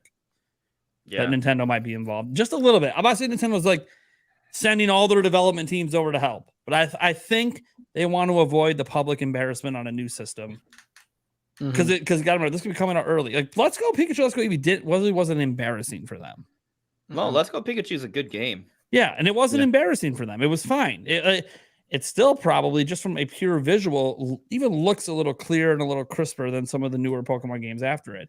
But it was less ambitious, of course. So like that they did, it was easier to do that. I would say Let's Go Pikachu and Eevee looks like actually like a Nintendo game. It's it looks fine, especially an early Switch game. Yeah, it looks totally fine. I don't have a problem with it. I mean, it does what it needs to do. It's simple, but it does everything it's trying to do perfectly. It's very clean. It's very colorful. Doggy brings up they should have full control. I don't know that Nintendo. I'm not saying Nintendo wouldn't be willing to take over game development. I think they look at it as they already co-own Game Freak. We need to just find a way for Game Freak to be better. Yeah, Game Freak should be able to handle it. Yeah, and if that means lending teams from Monolith Soft, if that means having some key members from the Zelda team come over and just sort of help them out, because my whole thing is if Nintendo promised a performance patch, I don't think that was just word speak. I don't think they were just throwing that out there to calm people down. I think at the time that they said it, they legitimately meant we're going to patch this thing. They probably didn't think it was a big deal because they patch all their games. And then they probably just had a couple of their best guys look at it. And they just probably said, this needs to be, it can't be fixed. Maybe it's the engine. Maybe the engine itself, it just can't. It's just not meant to run on this hardware. And they have no idea why they keep trying to force a 3DS engine on this system. It doesn't make sense. And that was a realization. Or they looked at it and said, oh, it could run, but the amount of work that needs to be done is practically like what Iwata did to get the original Pokemon games to run in the first place. He basically yeeted the code base and recoded the whole damn game himself. Iwata is just a wizard. People forget some of the stuff he did to make some of the games back then run. And Nintendo, with a game this size, probably like, we're not going to yeet the code and recode the whole game for them while they're developing DLC. So then we're going to make this game run well. Then this crappy code DLC is going to come out and run like crap in comparison. So it might have been one of those that Nintendo looked at it and they said, we really can't fix this. But what we can do, that you're now starting development for your next gen, your next generation of Pokemon. Let's be there day one to help you out. And maybe Nintendo didn't know how bad it really was. Like I'd like to think they would know how bad it is at Game Freak if there's a lot of turnover. But maybe they just didn't, because maybe Nintendo's just been that hands off because it just keeps making the money, so they don't worry about it. They just trust the Pokemon company to keep charge. I would say this is the first one that's given them like genuinely bad PR. Like Sword and Shield had like little rough spots, but overall bad PR at the holiday season. And this my thing was is like the first one that like it gave it like off, like it was like everywhere on Twitter. It was glitches and whatever. I mean, this was wild. Yeah. And I think they're worried about, if Nintendo's concerned about anything, it wasn't this ruining the reputation of Switch. It's been out for too long, and they knew Tears of the Kingdom was coming right around the corner. People just forget about it. But I think it's one of those. The next generation of Pokemon's probably coming out within the first couple of years of this new platform. And they can't, and they know it's going to be a big holiday title, and they just can't have like year two of, let's say it comes out year 2, 2026 or whatever. They can't have year 2 of their brand new platform all of a sudden get embarrassed at holiday, because around that time, who knows what the other platforms are doing? They might be talking about new generations at that point. And you can't have Nintendo come out with an embarrassing game for their holiday title. One that the only reason the internet's talking about it is because it's a joke. So I do think, but again, this is all stuff that we're not going to know for years if Nintendo got involved. So all I know is I've never seen Nintendo apologize over a game they published because of the quality, because of the lack of. I've never seen Nintendo publicly apologize. And I think one thing we forget in this is that they're a Japanese company. And one thing about Japanese companies and Japanese people, and Nintendo has showed this over time, they believe a lot in honor. They believe a lot in pride. And the fact that they promised something that they couldn't deliver, that's going to bother them. That they made a public promise that wasn't delivered on. So they're probably going to try to make up for that by ensuring this doesn't happen again. But we'll see. We'll see. They can only do so much, you know. I mean, I know they have a lot of sway with Pokemon, but I kind of got the feeling, and I think we've known this for a while. Nintendo's been pretty hands-off with Pokemon for a long time. I don't think they've really been involved for, you're just making us money every year. There's no major complaints. We're good. Now they got the major complaints. So we had the Detective Pikachu trailer like in their direct too. That was kind of weird. Yeah. So yeah. And that was another thing too. Like, are they going to start dropping the Pokemon games in the directs? So maybe Nintendo wants more control over the messaging now of new announcements. Who knows? Taker 610 said, "Hey, Nintendo apologized," and so now maybe they're helping. Like, hey, they apologized for it. There was an apology, and then they promised to fix it, but they couldn't. So then, that's the hope. That's my great hope for Pokemon, because then I'll be really excited for the next generation. Because right now, I'm not excited for that next generation. Yep. I'm just like, nope, because look what you did, and you haven't proven to me you're not going to do this. The only thing that's keeping us alive is a competitive scene, baby, and then maybe Shiny. Arceus, a new Legends game. I might have a smidge of faith. Might have a smidge of faith, but then again, they could ruin that faith with this game. This game could end up running just as bad. So who knows? Would you guys prefer a Legends Kyurem kind of game, or would you prefer Black and White 3? Legends. I just love Legends. Is it Universal Legends? Man, no one's going Black and White. Yeah, no, I just love the gameplay loop of just I catch Pokemon. I catch a shit ton of Pokemon. It is addicting. It's very addicting. So much better than get in the battle auto. Like, it's so much better than auto battling. That's like the quick thing of the new game. The new game that I guess they were trying to compensate for the fact that they didn't have it. Is auto catching and like sneaking up on Pokemon and sniping them out of the air. And I mean, even the Legends formula needed things too, like trainer there wasn't trainer battles, right? There's a couple. There was some. It wasn't a focus of the game, but they were in the game. It was like boss battles, or like you get to like a new camp, and sometimes there'd be someone you have to fight at the camp. But it wasn't like a focus. There was no multiplayer, right? No, I don't think so. And maybe that's something they added, but that'd be pretty cool. Yeah, no multiplayer. Yeah, like I presume the next Legend game will have even more new ideas on top. Yeah. Whether it's more fresh ideas, like that game had a whole lot of fresh ideas, so maybe that's even completely more fresh ideas, or if they start borrowing from the main line of games. We'll have to wait and see how they're doing that. One thing's for sure, it sold like 14-15 million as a solo release. They're making another one.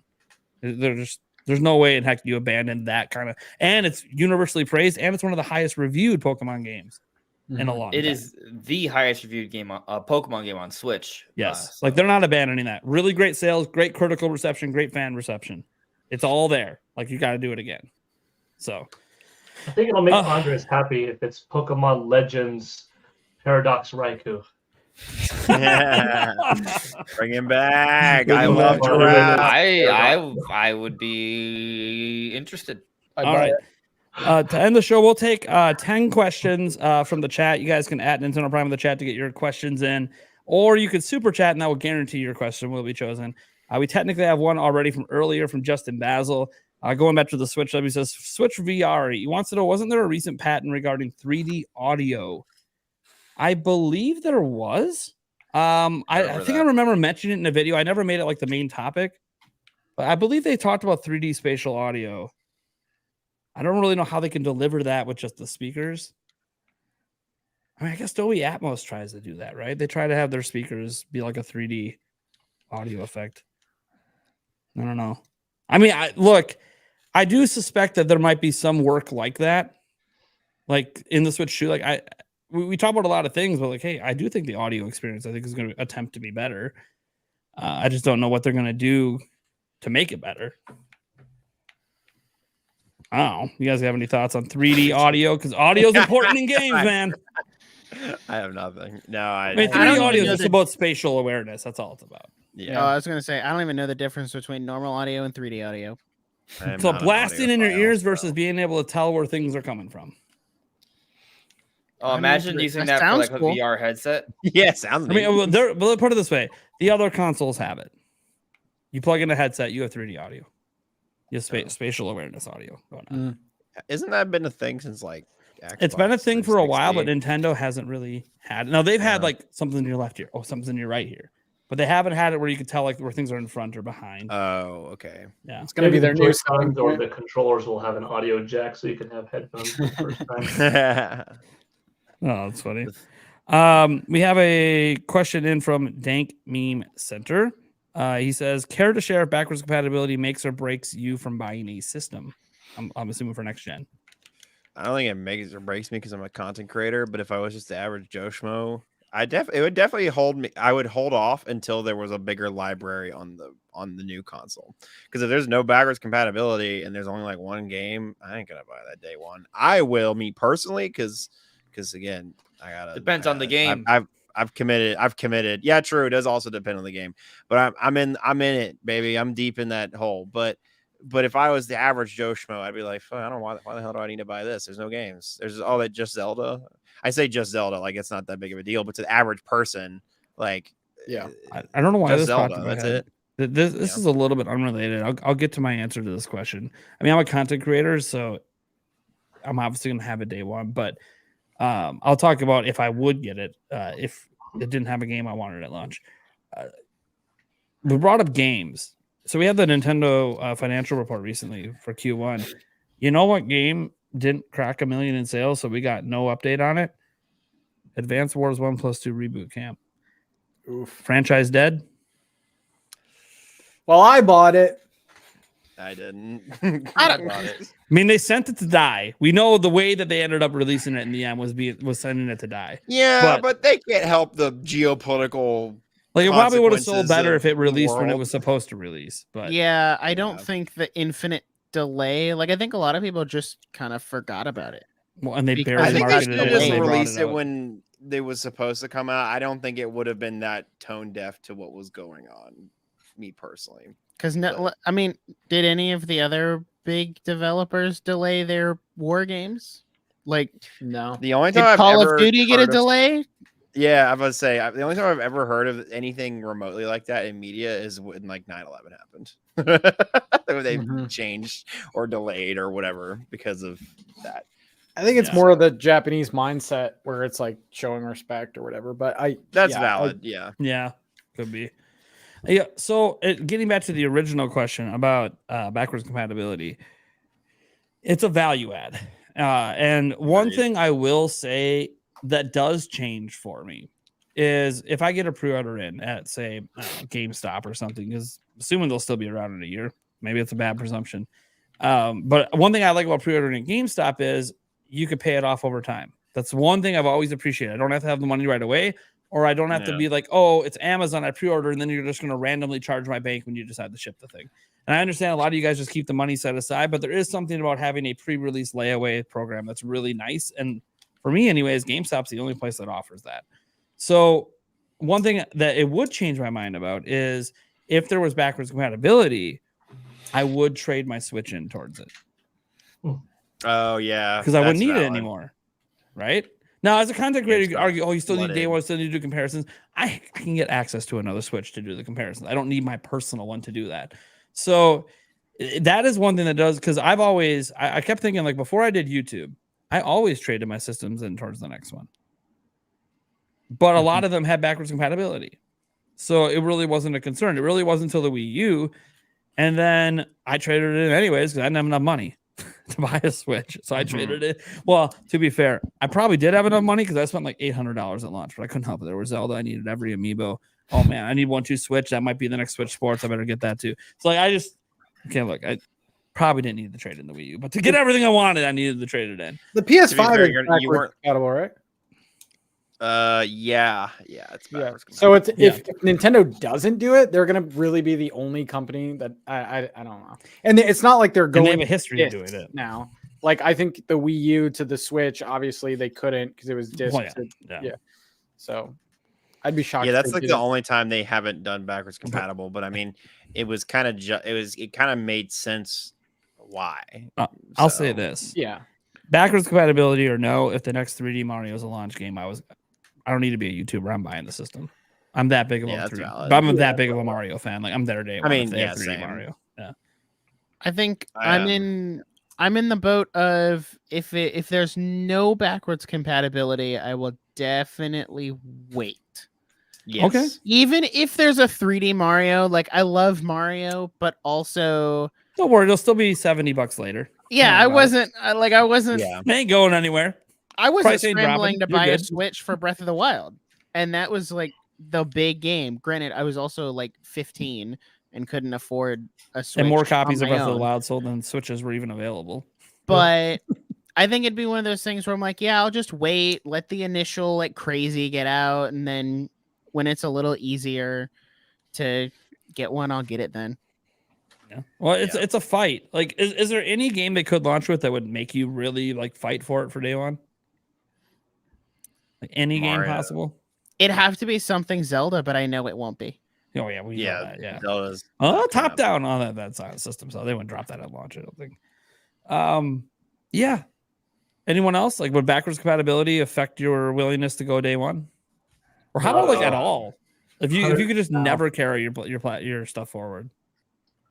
Super Mario World was such a big improvement over Super Mario Brothers 3 visually that it was an instant day one. The concept of playing games in 3D and a brand new analog controller with N64 day one. Nintendo GameCube didn't have a AAA must-have game on day one. Luigi's Mansion, was that like a 10 or 9.5? Oh, Luigi's Mansion. But Super Smash Bros. Melee technically came out like 2 weeks later. Maybe that was the bigger of the two games between it and Luigi's Mansion. It was definitely the bigger game. Yeah. We had Twilight Princess, but you could argue you could have played had that experience on GameCube. But Wii was the promise of Wii Sports, and that was compelling. That was a huge craze. Wii U, it's like you're glued in. If you're a Nintendo I'm gonna be honest. The whole generation. I did get a Wii U. I got a Wii U day one, and that's the one system that I shouldn't have bought that day one. I did not. That was my Nintendo crack addiction. I didn't need that day one. I could have waited. Super Mario Bros. U. I could have waited till Pikmin 3 came out. I could have waited. I didn't need that to was get like that 7 months later, 8 months later. Yeah, it was like September of the following year or something. Yeah. I think every Nintendo hardware eventually becomes worth it. And if you're not waiting for a price drop, being an early adopter is not a bad thing because you're just going to experience the fun that much longer, unless if it's truly a game that doesn't pull you. Yeah. Right. So I bought a Nintendo system for a game that you guys like. I kept wondering, why did I get Wii U day one?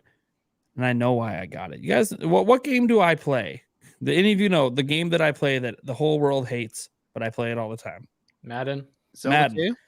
Madden was coming. Dude, Madden on the Wii U with the gamepad. Madden was day one on Wii U. They feature all the gamepad stuff, and I'm like, okay, cool. I bought the Wii U for Madden that year, only to find out it was the last year version of Madden. And from that point forward, I regretted buying Wii U until all of a sudden a bunch of better games came out. Obviously, like at the end, the Wii U had I don't want to say it had a giant library of great games, but it had a nice 20 pack. There was a nice 20 pack there of Nintendo games that came out that those were good games. Mm-hmm. But like, who buys a system for just 20 games? Like usually, like I look at I'm just like 80, 90 games on my Switch. But in the end, I didn't end up regretting it. But at the time, if I didn't think Madden was going to be the current version, because I always have a system to play Madden on, and I was like, oh, dude, I'm going to skip Xbox. I'm going to play Madden now on Wii U. It's going to be sweet. Then I did get Black Ops as well. That ended up, was it Black Ops 2? One of the two that ended up being actually pretty good on Wii U. But they also had another console at the time too, so it wasn't there wasn't a steady stream of games. Like I remember going months without games, and then like But that's Lego would launch. That's been true of like every system now, really till Switch. They've had Yeah. Game Boy and NES existed at the same time. Like, Mhm. they've always had that 2-tiered thing. It just maybe it's because the Wii U had such a lack of third-party support that after launch, it didn't really feel like there was a whole. I remember when Need for Speed launched on it, it was supposed to be this really big deal, even though the game's coming out like almost 2 years later, and it's 7 months into a Wii U drought. And we're making a big deal out of this third-party part. I'm like, what other system would you ever make a big deal out of Need for Speed being like the big game coming this summer? It just, it was that first year. Some sparse times being trying to be a Nintendo fan. That first year of Wii U. Okay.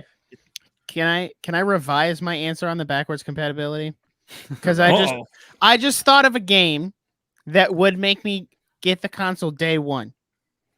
And might sound a little dumb, but if I find out more done than Madden on a Wii U. If I find out Madden 08, baby. If I find out that I can play Minecraft on Switch 2 and it not lag and actually run properly like it's supposed to, day one. You have a computer. Don't you have a phone? I don't like playing on PC. You have a what? phone. What do you mean? I don't like playing on my phone either. It's too small. That's the way God intended it to play Minecraft. I know, but I got it up on console. I need to introduce you to a thing on your phone. It's called mirroring. You could just put it on your TV. I know, but that's not the same. I like playing with the control.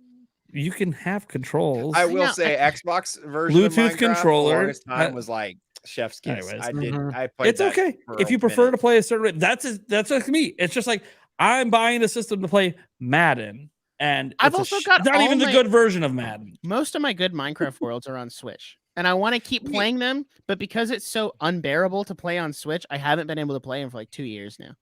You can play maybe you get the ray trace Bedrock edition on PC. You can play with a controller, I'm sure.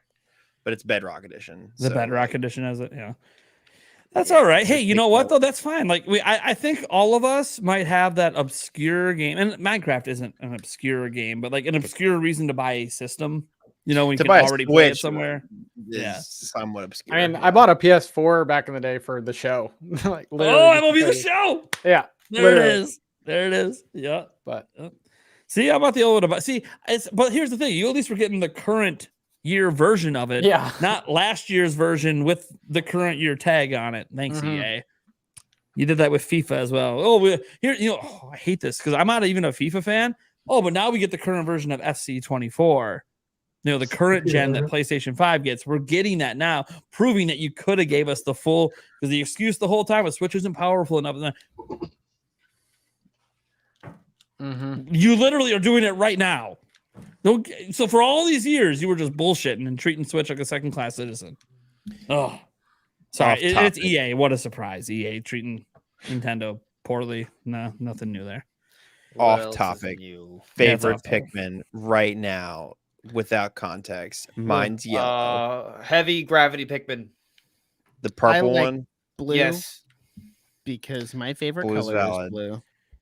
What? So what? Red, purple Pikmin's not? I'm kidding. Oh. Don't say red. No, I'm just kidding. I'm kidding. I was thinking about this the other day. I don't know what's my favorite because I think they're all cool. Glow Pikmin for me. I love the nose on the red ones. They look so nice. I like the Glow Pikmin. Glow Pikmin are sick. I didn't know it because I only just recently got to the night and I was like, oh, these are nice. You know, Ice Pikmin are pretty hype. Kind of gimmicky, but it's all right. It is gimmicky, but I got so the nice. I like Pikmin hand towel from the My Nintendo thing. Oh, I got the Xenoblade. I love how you just have the hand towel on hand, right? Look, I'm in the middle of streaming. My camera goes black, and you hear a crunch. It's the hand towel. Paul, what's your favorite Pikmin? I like the purple heavy dense boys. Yeah, Thickman. See, I guess design wise, maybe blue. I don't know. We have another person who Captain Doji said, this is less of a question, but I hope a lot of people buy Prime 4 and decide to try it out because I'm sure it'll be great.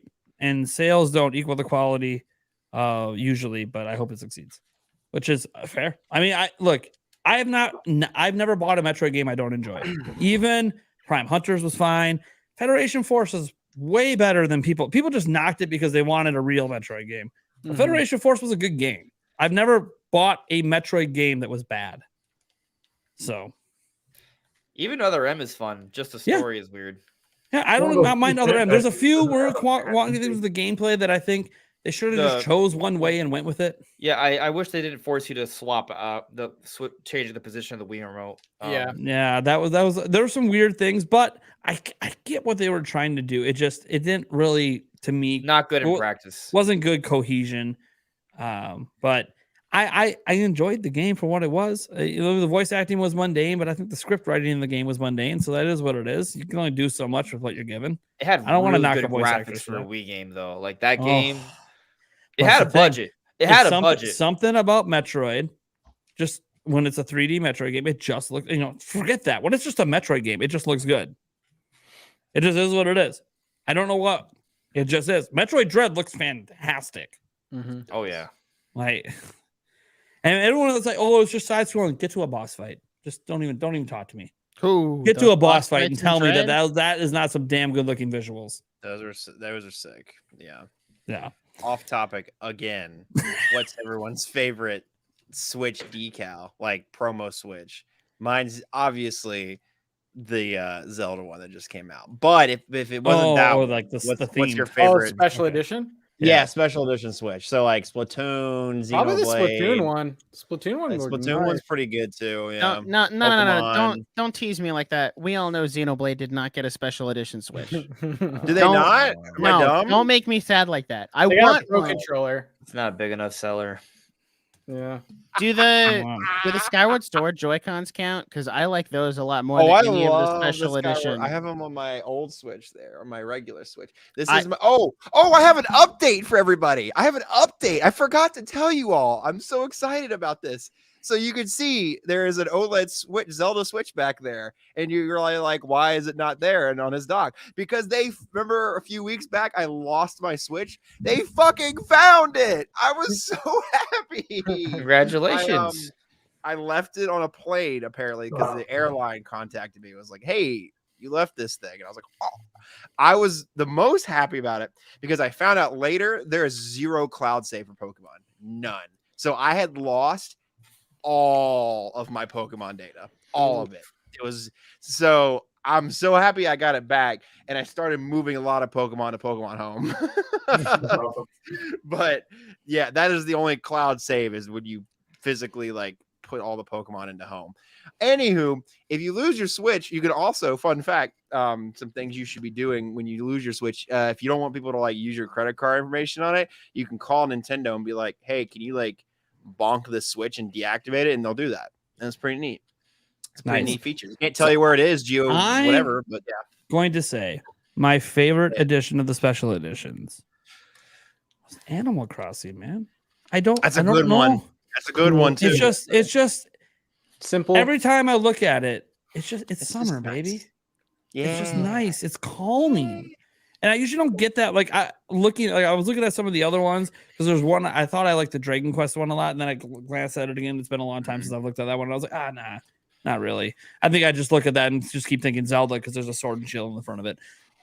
But did the Animal Crossing one, man? I don't know what it is. Like I'm not a big cozy game guy, but I like to have cozy feelings when I'm trying to like relax in my living room. And with the Switch just sitting there with the Joy-Cons and that, it just. The Mario one was relaxing. Cool too. The red and blue Switch. That's kind of an underrated one. Oh yeah, because you get the red dock, which is pretty cool. Yeah. I think the Nintendo Labo one is pretty cool. Not my favorite. Only 5 exist in the world, but the one where they made it look like cardboard. Yeah. Oh, sick. It's pretty cool looking.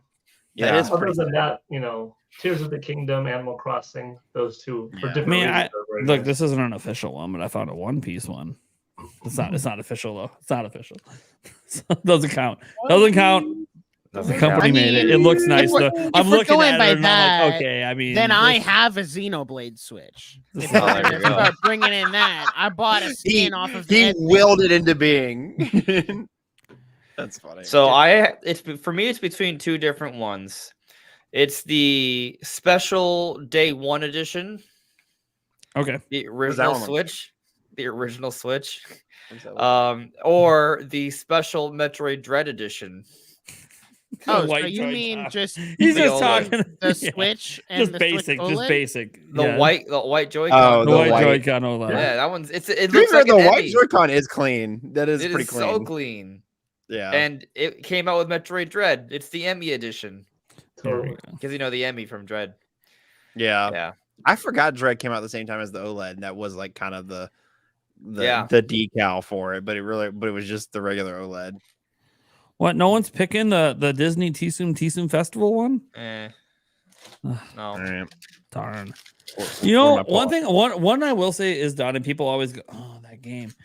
I thought the Fortnite Special Yoshi. Edition one like perfectly fit Fortnite. Fortnite. The color scheme, they had really nice graphics on everything. I just Oh, the blue and yellow one. yeah, it just really Yeah. like when you see it, it screams Fortnite, but it Yep. doesn't scream in an annoying way. Like if you're a fan of Fortnite, you probably think this looks sick. I still Mhm. can't believe they made a Fortnite Switch. I think that is Well, wild. back then, that was after Fortnite was like one of the most successful third-party games. On Where's Switch. my Minecraft believe- Switch?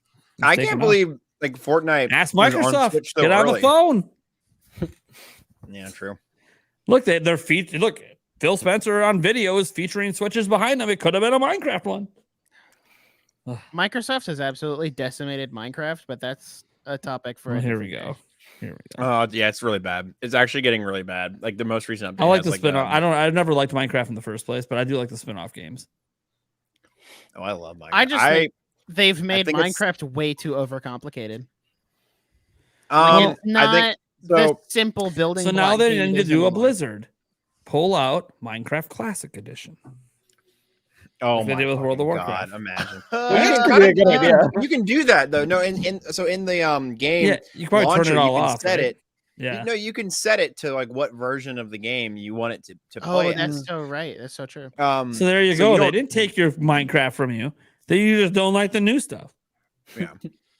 So the problem with Minecraft, if we want to go down this rabbit hole for a second, is that you have in your game theory you have start to end, and so in Minecraft the original concept that there was no start and there was no end, or there was a start but there was no end, and then they added an end, literally and figuratively.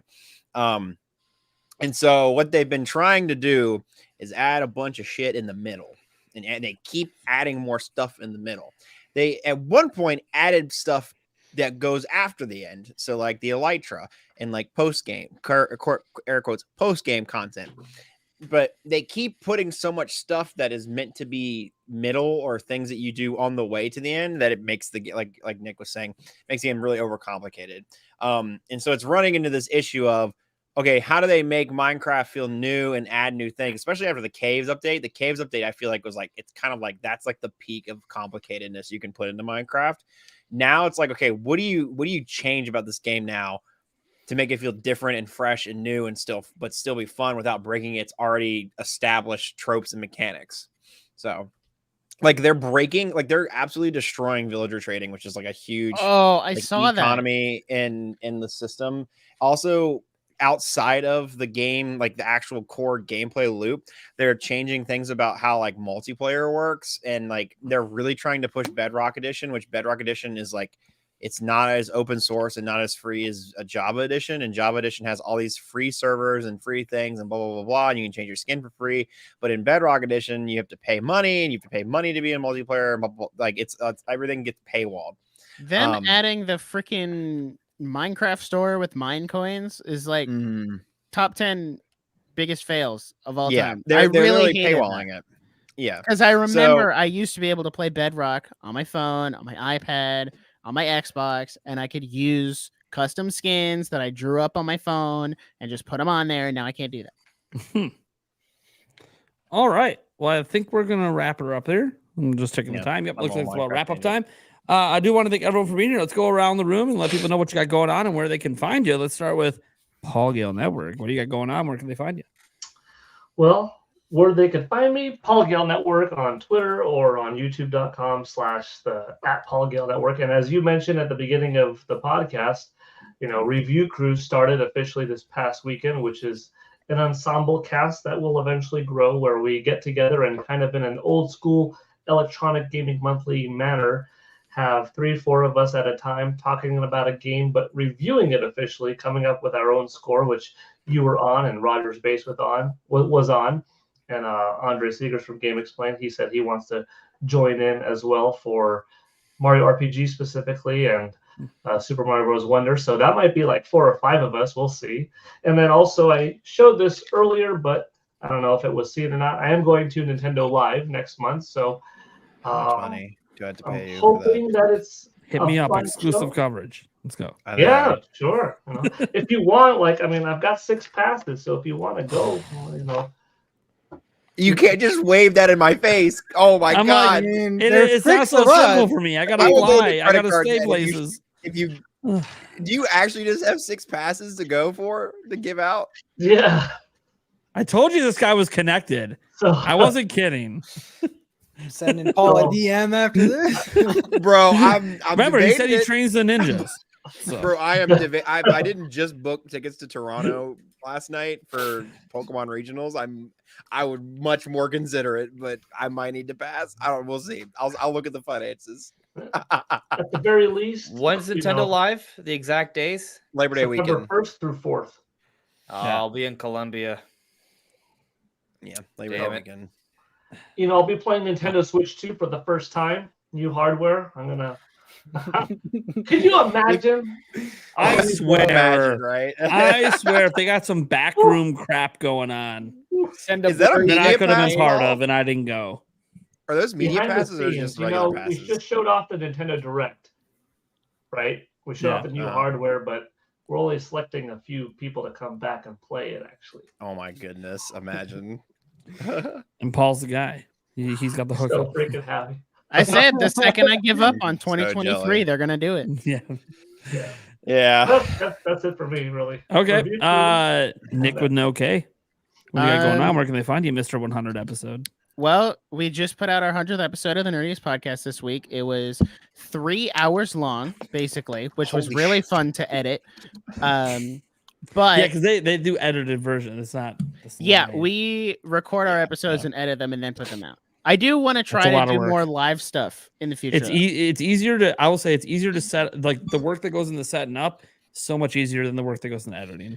I would 100% Yeah. agree. We've got that. We're putting out content on YouTube somewhat weekly. We're trying to get on a weekly YouTube schedule because our podcast is bi-weekly, so having something to fill in the gaps on those off weeks. You can follow me on Twitter at nerdiestnick. I literally really just tweet about anything that I It's like. so random. It literally is. It's like I don't know. I gonna love talk it. About, I never get mad when I see your tweets, so it's a good thing. I'm gonna talk about Cars 2, and then 30 seconds later, be like, "Yeah, I'm canceling Disney Plus." Like, or hey, look at this thing I bought for my camera, or like, I look at this. Cool Right before the new Kingdom season of thing. Loki. Damn it! Don't be canceling yet. Yeah, so all kinds of weird stuff there, and you can listen to the Nerdiest Podcast really anywhere that you can listen to podcasts. Awesome.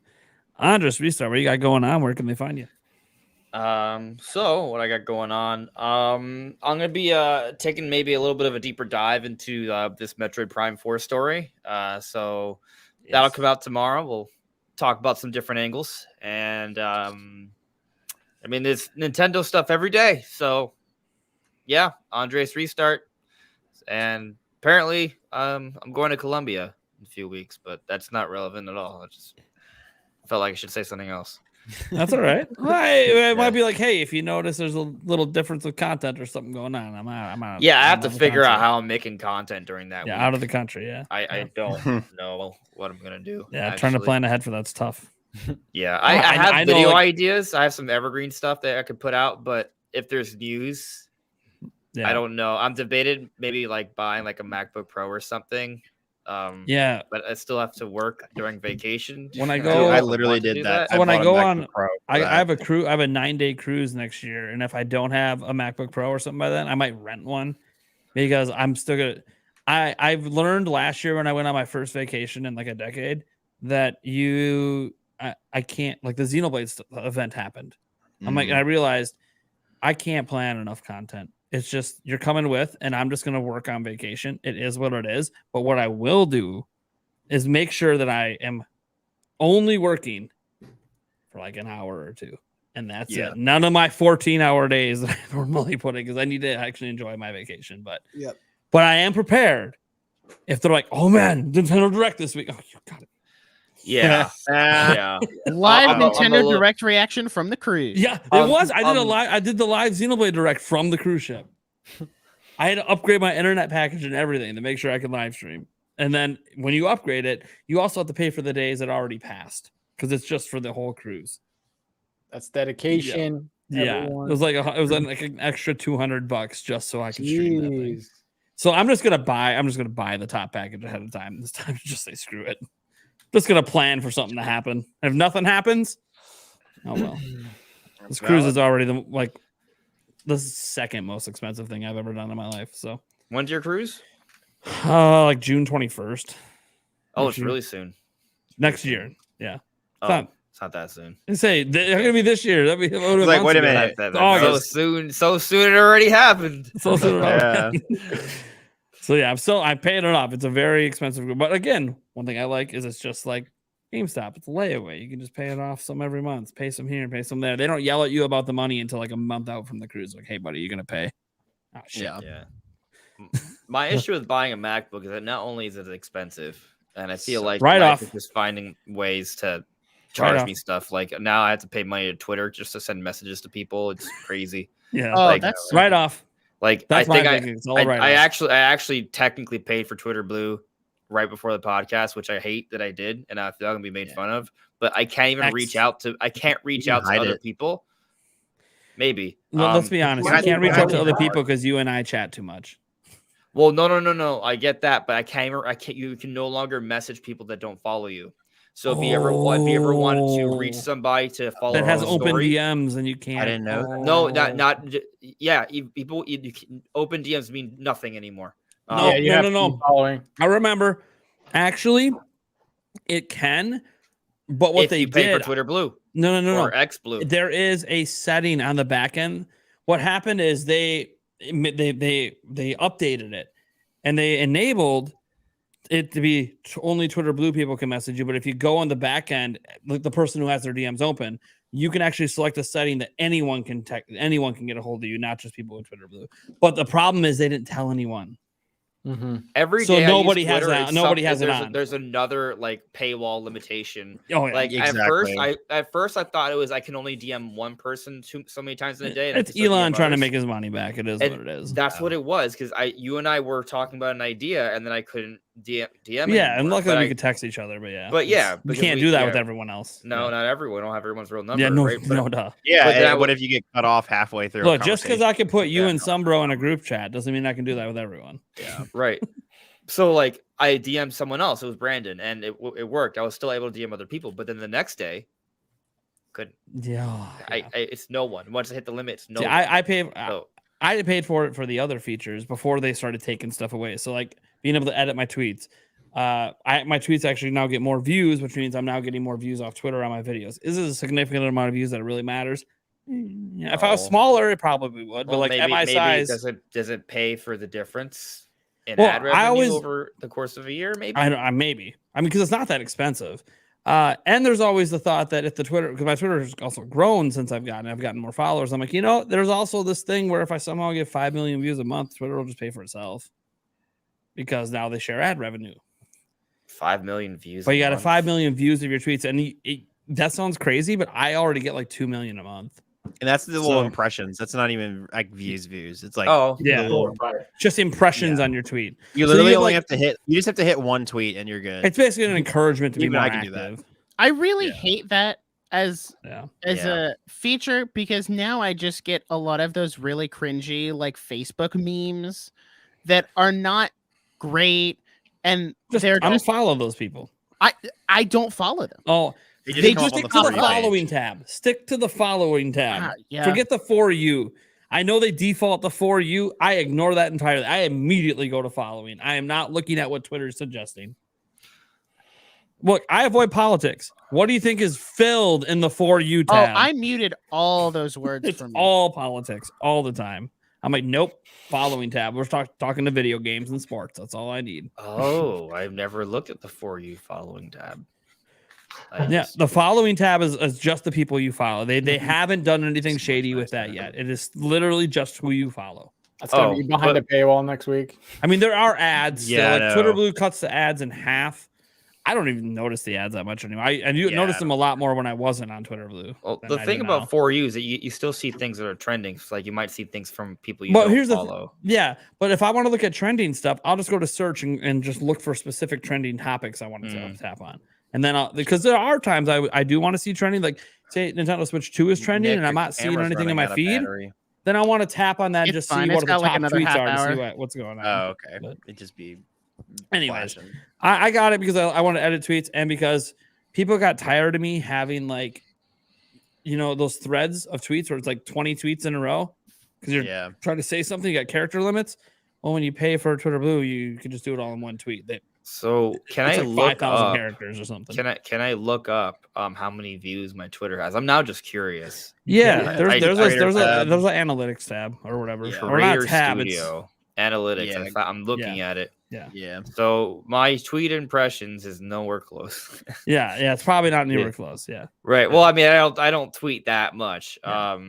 I have 59,000, which I always have something random that goes viral. Rookie numbers. Oh God, I can't remember what my last viral tweet was, but it was something stupid. It was like, oh yeah, DLC. Tears of the Kingdom is such DLC. Suck it. 18.5 mil. Next thing you know, here's 5,000 likes and 1.5 million impressions, and I'm like, all right, cool. All you gotta do is participate in telling haters to suck it, and apparently you just get a lot of views. I don't get it. It's I shouldn't be surprised. It's social media, right? You play to the hate game, and then people like your stuff. All right, so you can find Andres Restart on YouTube at Andres Restart. He does have probably something Metroid, that deep dive he talked about dropping tomorrow, so that'll be fun. Don't forget he's a podcast every Monday as well. You guys should check that out. I heard his views every single Monday, so please go watch him. If you don't watch my normal live streams, go watch his podcast. Because let me tell you, we were at 200 plus here. I don't get 200 plus on my normal live stream. So there's some of you that only watch the podcast. So go tune into his podcast then and get double podcasts. Come on. Double podcast. And sometimes Nate is there. Yeah, occasionally. Yeah, I do show up once in a while. And then we scream at each other. No, it doesn't get that bad. It used to. Remember when we used to have those? That was a while ago. We both were just like hamming it up because we would just take opposite sides of each other just to. I don't even know. Was it entertainment? I don't even know what we were doing. Metroid Prime remastered visuals, top 5. But we were very passionate about those disagreements. And then people would be like, man, you guys hate each other. I'm like, wait, what? No, we never hated each other. We were just capable of having different opinions and being able to talk about it like grown men. Yeah, we matured a bit since then. And now we usually just end with one of us saying, you're wrong. Anyways, moving on. Nintendo Talk, how's it going, buddy? What do you got? Well, you got streams coming. Yep. Yeah, you can follow me everywhere. Nintendo Talk. You'll probably catch me streaming Animal Crossing and stuff. I am going to be doing a preview of the upcoming Harvest Moon game. I'm getting an early look at that. It looks promising, but hey, you're the big boy on 170K over there. Congrats. Yeah. Slowly creeping to 200. It's going to be nice. That's the goal for this year, but we'll see. Good luck. Nice. Then we get to our bona fide Twitch streamer. Hello. Flam. Flam. That's not the way he pronounces it. That's the way I pronounce it. It is what it is. Flam is fine.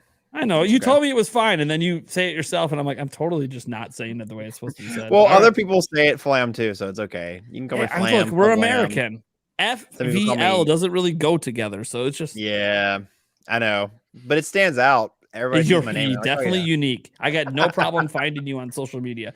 Speaking of that, where can people find you? What do you got going on? Yeah, so I'm Flam, variety Nintendo streamer, Twitch. That's mostly my wheelhouse. Do lots of game shows as well. Tomorrow, I recommend following my Twitch, Flam, twitch.tv/Flam. I'm doing a Pikmin stream, but I'm doing an AMA, and if you ask me a question I don't want to answer, I gotta eat one of these bad boys. It's like the hot chip challenge, basically. So I'm doing that, And then this Been week is there. more chill. Like we're not doing anything super event heavy, but then the rest of the month is like a lot of events. So we have the Return of the Mario Party tour. So doing the Mario Party tour with a bunch of other streamers. And I have a new game show coming up.